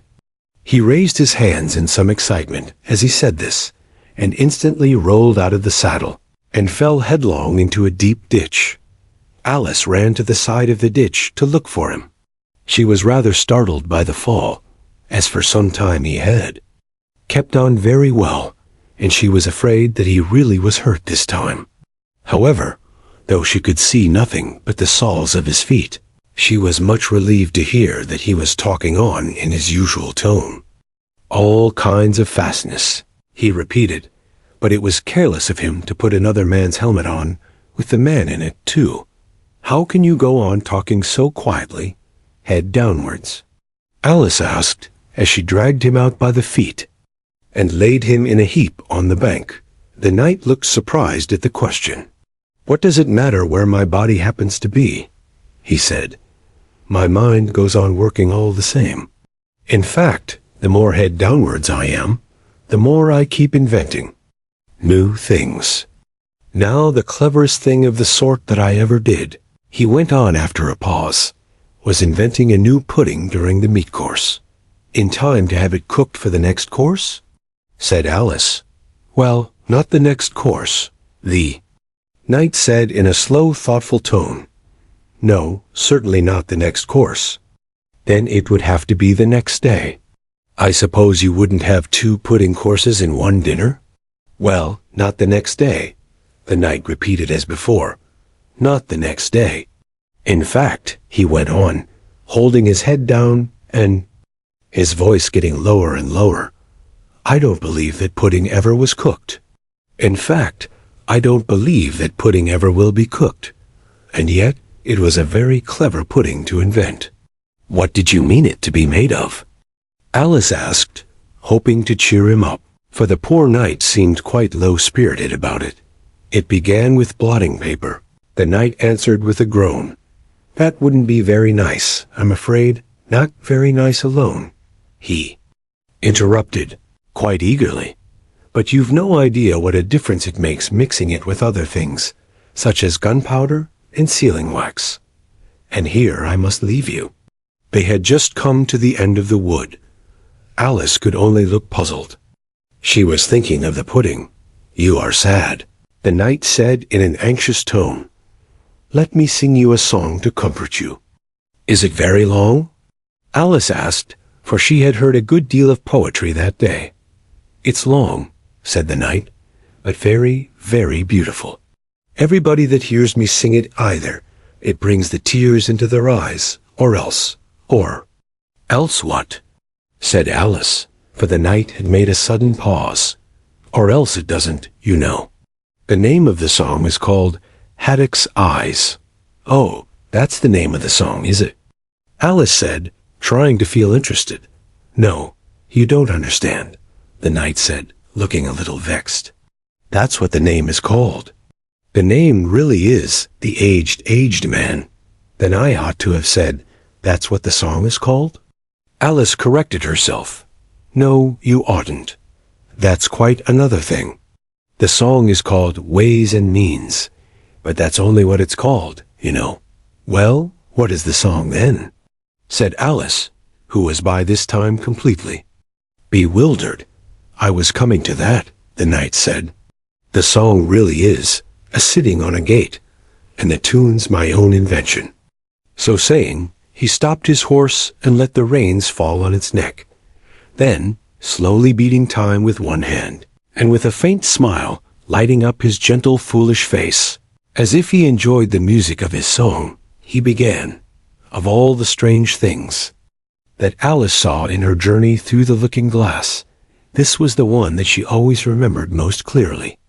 Years afterwards, she could bring the whole scene back again, as if it had been only yesterday, the mild blue eyes and kindly smile of the knight, the setting sun gleaming through his hair and shining on his armor in a blaze of light that quite dazzled her, the horse quietly moving about, with the reins hanging loose on his neck, cropping the grass at her feet and the black shadows of the forest behind. All this she took in like a picture, as, with one hand shading her eyes, she leant against a tree, watching the strange pair, and listening, in a half-dream, to the melancholy music of the song. But the tune isn't his own invention, she said to herself. It's I give. The all, I can no more. She stood and listened very attentively, but no tears came into her eyes. I'll tell thee everything I can. There's little to relate. I saw an aged man, a-sitting on a gate. Who are you, aged man? I said, and how is it you live? And his answer trickled through my head like water through a sieve. He said, I look for butterflies that sleep among the wheat. I make them into mutton pies, and sell them in the street, not I sell them unto men. He said, who? Sail on stormy seas. And that's the way I get my bread. A trifle, if you please. But I was thinking of a plan to dye one's whiskers green, and always use so large a fan that they could not be seen. So, having no reply to give to what the old man said, I cried, Come, tell me how you live, and thumped him on the head. His accents mild took up the tale. He said, I go my ways, and when I find a mountain rill, I set it in a blaze. And thence they make a stuff they call Roland's Macassar oil, yet tuppence halfpenny is all they give me for my toil. But I was thinking of a way to feed oneself on matter, and so go on from day to day, getting a little fatter. I shook him well from side to side, until his face was blue. Come, tell me how you live. I cried, and what it is you do. He said, I hunt for haddock's eyes among the heather bright, and work them into waistcoat buttons in the silent night. And these I do not sell for gold, or coin of silvery shine, but for a copper halfpenny, and that will purchase. 9. I sometimes dig for buttered rolls, or set lime twigs for crabs. I sometimes search the grassy knolls for wheels of handsome dash cabs. And that's the way, he gave a wink, by which I get my wealth, and very gladly will I drink your honor's noble health. I heard him then, for I had just completed my design to keep the Menai Bridge from rust by boiling it in wine. I thanked him much for telling me the way he got his wealth, but chiefly for his wish that he might drink my noble health.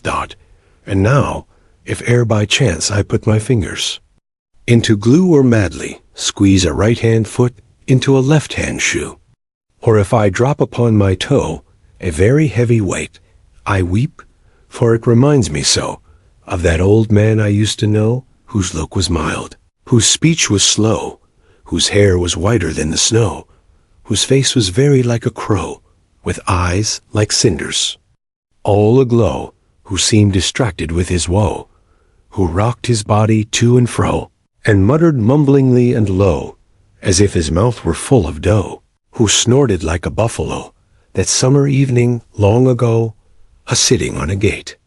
Asterisk, as the knight sang the last words of the ballad, he gathered up the reins, and turned his horse's head along the road by which they had come. You've only a few yards to go, he said, down the hill and over that little brook, and then you'll be a queen, but you'll stay and see me off first? He added as Alice turned with an eager look in the direction to which he pointed. I shan't be long. You'll wait and wave your handkerchief when I get to that turn in the road? I think it'll encourage me, you see. Of course I'll wait, said Alice, and thank you very much for coming so far, and for the song. I liked it very much. I hope so, the knight said doubtfully, but you didn't cry so much as I thought you would. So they shook hands, and then the knight rode slowly away into the forest. It won't take long to see him off, I expect, Alice said to herself, as she stood watching him. There he goes, right on his head as usual. However, he gets on. Again pretty easily. That comes of having so many things hung round the horse. So she went on talking to herself, as she watched the horse walking leisurely along the road, and the knight tumbling off, first on one side and then on the other.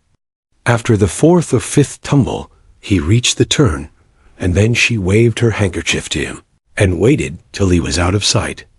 I hope it encouraged him, she said, as she turned to run down the hill. And now for the last brook.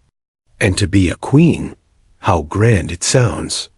A very few steps brought her to the edge of the brook. The 8th square at last, she cried as she bounded across, asterisk, and threw herself down to rest on a lawn as soft as moss, with little flower beds dotted about it here and there. Oh, how glad I am to get here. And what is this on my head? She exclaimed in a tone of dismay, as she put her hands up to something very heavy, and fitted tight all round her head. But how can it have got there without my knowing it? She said to herself, as she lifted it off, and set it on her lap. To make out what it could possibly be, it was a golden crown. Asterisk, well, this is grand, said Alice. I never expected I should be a queen so soon, and I'll tell you what it is. Your Majesty, she went on in a severe tone. She was always rather fond of scolding herself. It'll never do for you to be lolling about on the grass like that. Queens have to be dignified, you know. So she got up and walked about, rather stiffly just at first, as she was afraid that the crown might come off. But she comforted herself with the thought that there was nobody to see her. "And if I really am a queen," she said as she sat down again, "I shall be able to manage it quite well in time." Everything was happening so oddly that she didn't feel a bit surprised at finding the Red Queen and the White Queen sitting close to her, one on each side.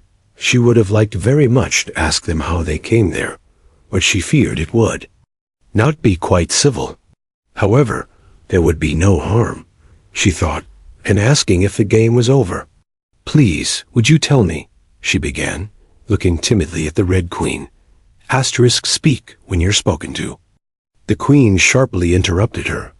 "But if everybody obeyed that rule," said Alice, who was always ready for a little argument, "and if you only spoke when you were spoken to, and the other person always waited for you to begin, you see nobody would ever say anything, so that—" "Ridiculous," cried the Queen. "Why, don't you see, child?" Here she broke off with a frown, and, after thinking for a minute, suddenly changed the subject of the conversation. "What do you mean by, if you really are a queen? What right have you to call yourself so? You can't be a queen, you know, till you've passed the proper examination. And the sooner we begin it, the better." "I only said if," poor Alice pleaded in a piteous tone. The two queens looked at each other, and the Red Queen remarked, with a little shudder, "She says she only said if, but she said a great deal more than that." The White Queen moaned, wringing her hands. "Oh, ever so much more than that." "So you did, you know," the Red Queen said to Alice. "Always speak the truth, think before you speak, and write it down afterwards." "I'm sure I didn't mean—" Alice was beginning, but the Red Queen interrupted her impatiently. "That's just what I complain of. You should have meant. What do you suppose is the use of child without any meaning? Even a joke should have some meaning, and a child's more important than a joke, I hope. You couldn't deny that, even if you tried with both hands." "I don't deny things with my hands," Alice objected. "Nobody said you did," said the Red Queen. "I said you couldn't if you tried." "She's in that state of mind," said the White Queen, "that she wants to deny something, only she doesn't know what to deny." "A nasty, vicious temper," the Red Queen remarked. And then there was an uncomfortable silence for a minute or two. The Red Queen broke the silence by saying to the White Queen, "I invite you to Alice's dinner party this afternoon." The White Queen smiled feebly and said, "And I invite you." "I didn't know I was to have a party at all," said Alice. "But if there is to be one, I think I ought to invite the guests." "We gave you the opportunity of doing it," the Red Queen remarked. "But I dare say you've not had many lessons in manners yet?" "Manners are not taught in lessons," said Alice. "Lessons teach you to do sums, and things of that sort." "And you do addition?" the White Queen asked. "What's 1 and 1 and 1, and 1 and 1 and 1 and 1 and 1 and 1? "I don't know," said Alice. "I lost count." "She can't do addition," the Red Queen interrupted. "Can you do subtraction? Take 9 from 8. 9 from 8. I can't, you know," Alice replied very readily. "But she can't do subtraction," said the White Queen. "Can you do division? Divide a loaf by a knife. What's the answer to that?" "I suppose," Alice was beginning, but the Red Queen answered for her. "Bread and butter, of course. Try another subtraction sum. Take a bone from a dog. What remains?" Alice considered. "The bone wouldn't remain, of course, if I took it, and the dog wouldn't remain. It would come to bite me, and I'm sure I shouldn't remain." "Then you think nothing would remain?" said the Red Queen. "I think that's the answer." "Wrong, as usual," said the Red Queen. "The dog's temper would remain." "But I don't see how—" "Why, look here!" the Red Queen cried. "The dog would lose its temper, wouldn't it?" "Perhaps it would," Alice replied cautiously. Then if the dog went away, its temper would remain. The Queen exclaimed triumphantly. Alice said, as gravely as she could, they might go different ways. But she couldn't help thinking to herself, what dreadful nonsense we are talking. She can't do sums a bit. The Queen said together, with great emphasis, Can you do sums? Alice said, turning suddenly on the White Queen, for she didn't like being found fault with so much. The Queen gasped and shut her eyes. I can do addition if you give me time, but I can't do subtraction under any circumstances. Of course you know your ABC? Said the Red Queen. To be sure I do, said Alice. So do I, the White Queen whispered. We'll often say it over together, dear. And I'll tell you a secret. I can read words of one letter. Isn't that grand? However, don't be discouraged. You'll come to it in time. Here the Red Queen began again. Can you answer useful questions? She said. How is bread? Made? I know that. Alice cried eagerly. You take some flour. Where do you pick the flour? The White Queen asked. In a garden or in the hedges? Well, it isn't picked at all, Alice explained. It's ground. How many acres of ground? Said the White Queen. You mustn't leave out so many things. Fan her head. The Red Queen anxiously interrupted. She? Be feverish after so much thinking. So they set to work and fanned her with bunches of leaves, till she had to beg them to leave off. It blew her hair about so. She's all right again now, said the Red Queen. Do you know languages? What's the French for fiddle-de-dee? Fiddle-de-dee's not English, Alice replied gravely. Whoever said it was? Said the Red Queen. Alice thought she saw a way out of the difficulty this time. If you'll tell me what language. Fiddle-de-dee is I'll tell you the French for it, she exclaimed triumphantly. But the Red Queen drew herself up rather stiffly and said, Queens never make bargains. I wish queens never asked questions. Alice thought to herself. Don't. Let us quarrel, the White Queen said in an anxious tone. What is the cause of lightning? The cause of lightning, Alice said very decidedly, for she felt quite certain about this, is the thunder. No. She hastily corrected herself. I meant the other way. It's too late to correct it, said the Red Queen. When you've once said a thing, it fixes it, and you must take the consequences. Which reminds me, the White Queen said, looking down and nervously clasping and unclasping her hands. We had such a thunderstorm last Tuesday. I mean one of the last set of Tuesdays, you know. Alice was puzzled. In our country, she remarked, there's only one day at a time. The Red Queen said, that's a poor thin way of doing things. Now here, we mostly have days and nights 2 or 3 at a time, and sometimes in the winter we take as many as 5 nights. Together for warmth, you know. Are 5 nights warmer than 1 night, then? Alice ventured to ask. 5 times as warm, of course. But they should be 5 times as cold, by the same rule. Just so, cried the Red Queen. 5 times as warm and 5 times as cold, just as I'm 5 times as rich as you are, and 5 times as clever. Alice sighed and gave it up. It's exactly like a riddle with no answer, she thought.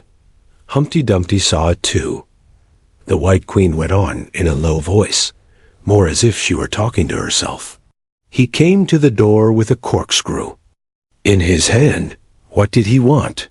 Said the Red Queen. He said he would come in, the White Queen went on, because he was looking for a hippopotamus.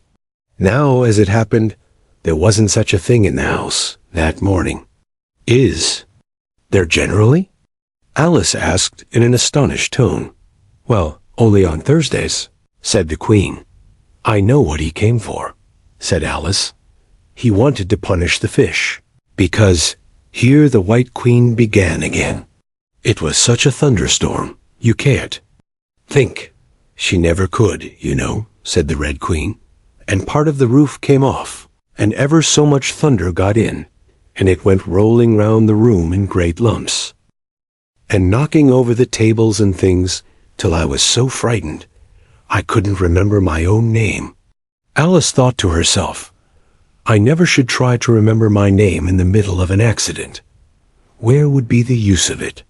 But she did not say this aloud, for fear of hurting the poor Queen's feeling. Your Majesty must excuse her, the Red Queen said to Alice, taking one of the White Queen's hands in her own, and gently stroking it. She means well, but she can't help saying foolish things, as a general rule. The White Queen looked timidly at Alice, who felt she ought to say something kind, but really couldn't think of anything at the moment. She never was really well brought up, the Red Queen went on, but it's amazing how good-tempered she is.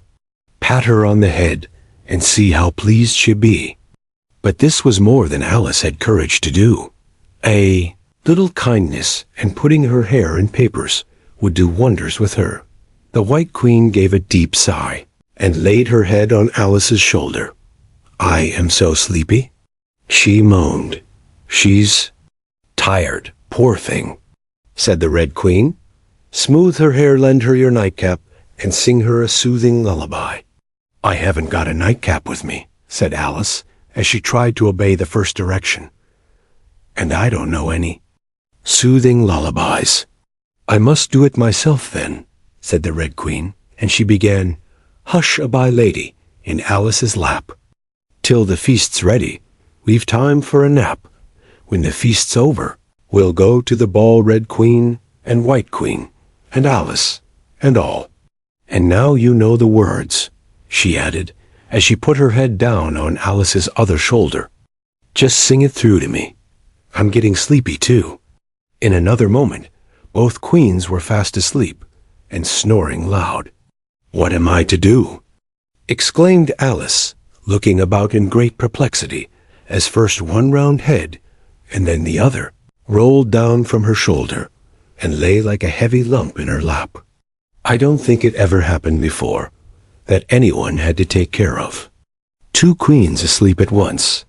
No, not in all the history of England. It couldn't, you know, because there never was more than one queen at a time.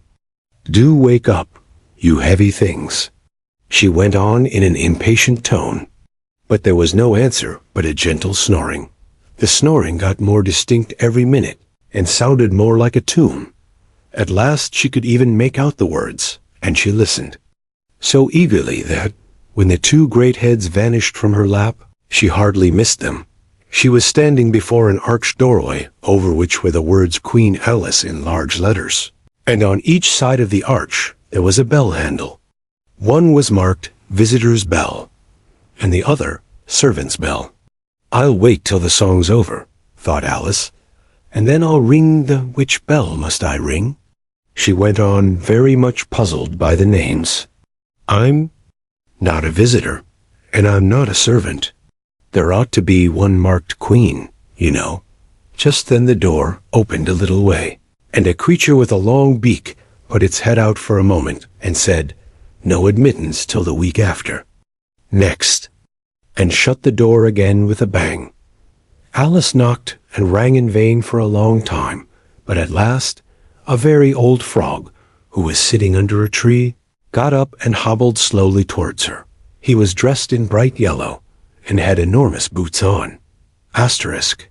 What is it now? The frog said in a deep, hoarse whisper. Alice turned round, ready to find fault with anybody. Where's the servant whose business it is to answer the door? She began angrily. Which door? Said the frog. Alice almost stamped with irritation at the slow drawl in which he spoke. This door, of course.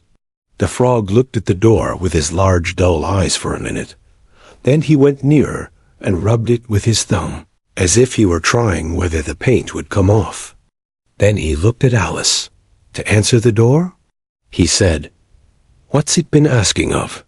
He was so hoarse that Alice could scarcely hear him. I don't know what you mean, she said. I talks English, doesn't I? The frog went on. Or are you deaf? What did it ask you? Nothing, Alice said impatiently. I've been knocking at it. Shouldn't do that, the frog muttered.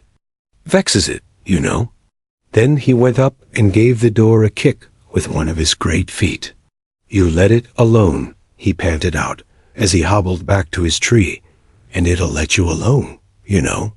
At this moment, the door was flung open, and a shrill voice was heard singing. To the looking-glass world, it was Alice that said, I've a scepter in hand, I've a crown on my head. Let the looking-glass creatures, whatever they be, come and dine with the Red Queen, the White Queen, and me. And hundreds of voices joined in the chorus. And fill up the glasses as quick as you can, and sprinkle the table with buttons. And bran, put cats in the coffee, and mice in the tea. And welcome Queen Alice with 30 times 3. Then followed a confused noise of cheering, and Alice thought to herself, 30 times 3 makes 90. I wonder if anyone's counting. In a minute, there was silence again, and the same shrill voice sang another verse. O looking-glass creatures, quoth Alice, draw near. 'Tis an honor to see me, a favor to hear. 'Tis a privilege. High to have dinner and tea along with the Red Queen, the White Queen, then me. Then came the chorus again. Then fill up the glasses with treacle and ink, or anything else that is pleasant to drink. Mix sand with the cider, and wool with the wine, and welcome Queen Alice with 90 times 9. 90 times 9. Alice repeated in despair. Oh, that'll never be done. I'd better go in at once. And there was a dead silence the moment she appeared. Alice glanced nervously along the table as she walked up the large hall, and noticed that there were about 50 guests of all kinds. Some were animals, some birds, and there were even a few flowers among them. I'm glad they've come without waiting to be asked, she thought. I should never have known who were the right people to invite. There were 3 chairs at the head of the table. The Red and White Queens had already taken 2 of them, but the middle one was empty. Alice sat down in it, rather uncomfortable in the silence, and longing for someone to speak. At last the Red Queen began. You've missed the soup and fish, she said. Put on the joint. And the waiters set a leg of mutton before Alice, who looked at it rather anxiously, as she had never had to carve a joint before. You look a little shy. Let me introduce you to that leg of mutton, said the Red Queen. Alice Mutton, Mutton Alice. The leg of mutton got up in the dish, and made a little bow to Alice. And Alice returned the bow, not knowing whether to be frightened or amused.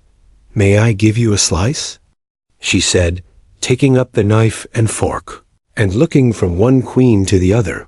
Certainly not, the Red Queen said, very decidedly. It isn't etiquette to cut any one you've been introduced to. Remove the joint. And the waiters carried it off, and brought a large plum pudding in its place. I won't be introduced to the pudding, please, Alice said rather hastily, or we shall get no dinner at all. May I give you some?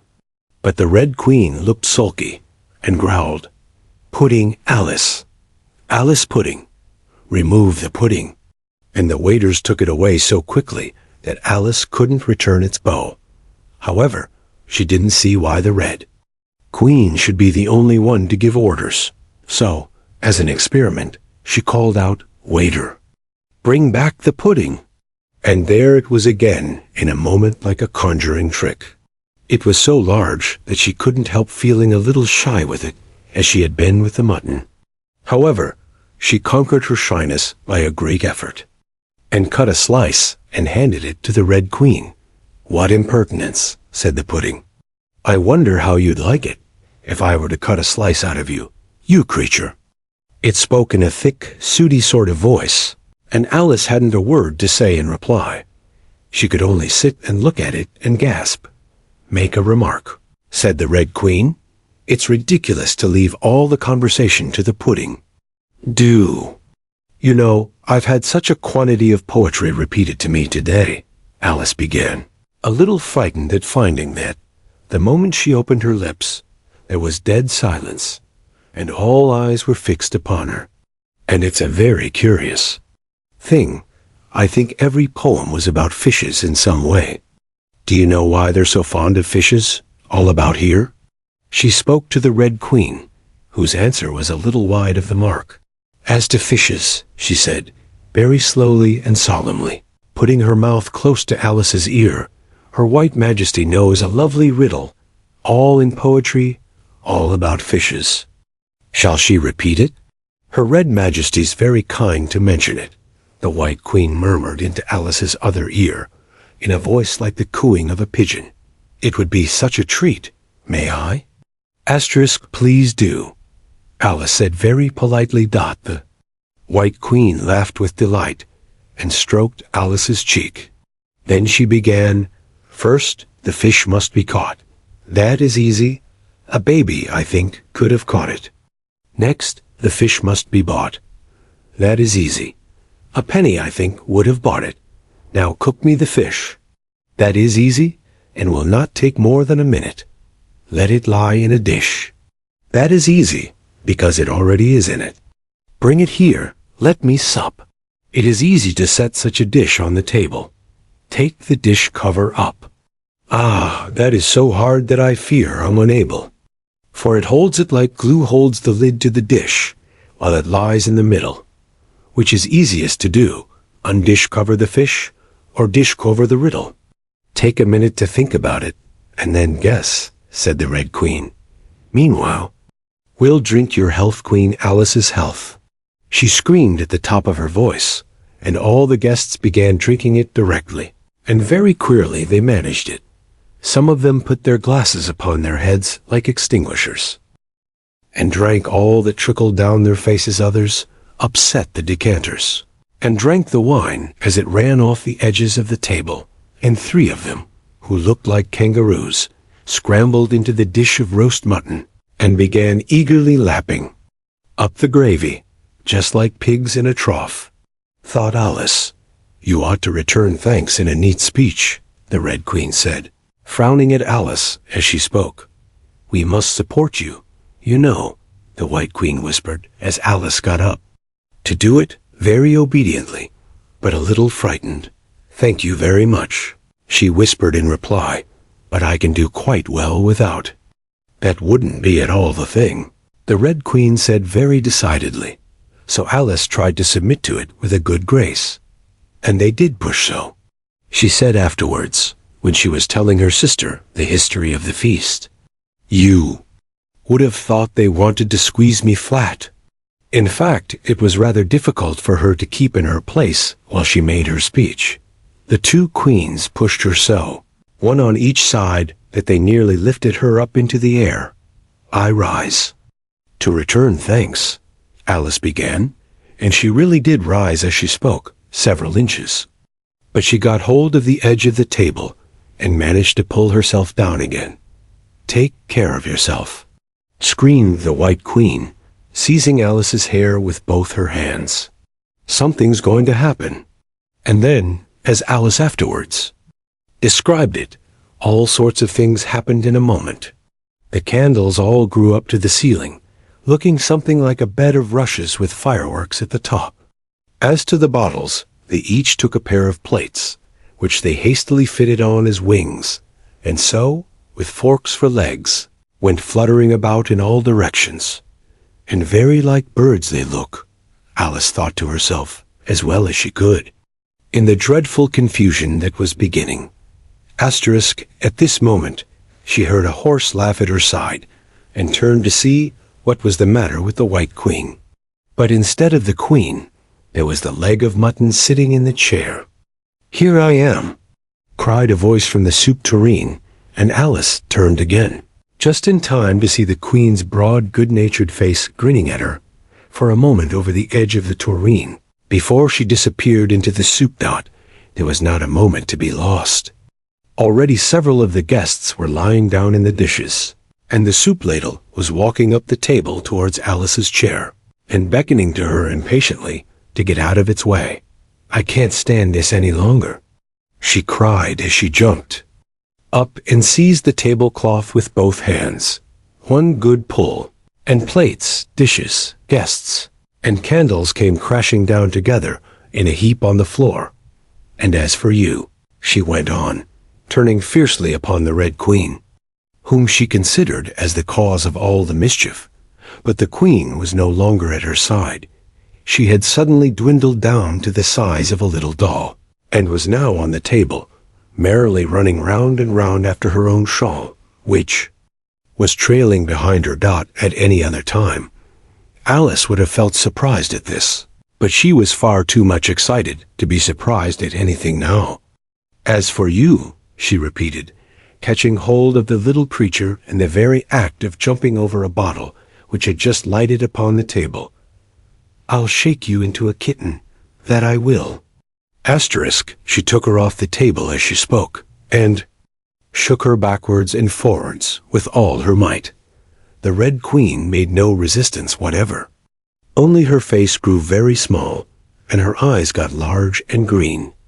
And still, as Alice went on shaking her, she kept on growing shorter and fatter and softer and rounder and asterisk, and it really was a kitten.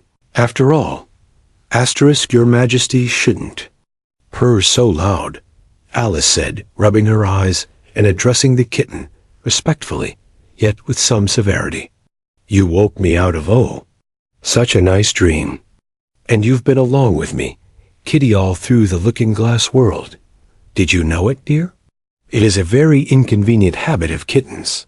Alice had once made the remark that whatever you say to them, they always purr. If they would only purr for yes and mew for no, or any rule of that sort, she had said, so that one could keep up a conversation. But how can you talk with a person if they always say the same thing? On this occasion, the kitten only purred, and it was impossible to guess whether it meant yes or no. So Alice hunted among the chessmen on the table till she had found the Red Queen. Then she went down on her knees on the hearthrug and put the kitten and the Queen to look at each other. Now, Kitty, she cried, clapping her hands triumphantly. Confess that was what you turned into. But it wouldn't look at it, she said. When she was explaining the thing afterwards to her sister, it turned away its head and pretended not to see it, but it looked a little ashamed of itself, so I think it must have been the Red Queen. Sit up a little more stiffly, dear, Alice cried with a merry laugh, and curtsy while you're thinking what to. Purr. It saves time, remember? And she caught it up and gave it one little kiss, just in honor of having been a Red Queen. Snowdrop, my pet, she went on, looking over her shoulder at the white kitten, which was still patiently undergoing its toilet. When will Dinah have finished with your White Majesty? I wonder. That must be the reason you were so untidy in my dream, Dinah. Do you know that you're scrubbing a White Queen? Really, it's most disrespectful of you. And what did Dinah turn to, I wonder? She prattled on as she settled comfortably down with one elbow in the rug and her chin in her hand to watch the kittens. Tell me, Dinah, did you turn to Humpty Dumpty? I think you did, however. You'd better not mention it to your friends. Just yet, for I'm not sure. By the way, Kitty, if only you'd been really with me in my dream, there was one thing you would have enjoyed. I had such a quantity of poetry said to me, all about fishes. Tomorrow morning you shall have real treat. All the time you're eating your breakfast, I'll repeat the walrus and the carpenter to you. And then you can make believe it's oysters, dear. Now, Kitty, let's consider who it was that dreamed it all. This is a serious question, my dear, and you should not go on licking your paw like that, as if Dinah hadn't washed you this morning. You see, Kitty, it must have been either me or the Red King. He was part of my dream, of course, but then I was part of his dream, too. Was it the Red King, Kitty? You were his wife, my dear, so you ought to know. Oh, Kitty, do help to settle it. I'm sure your paw can wait.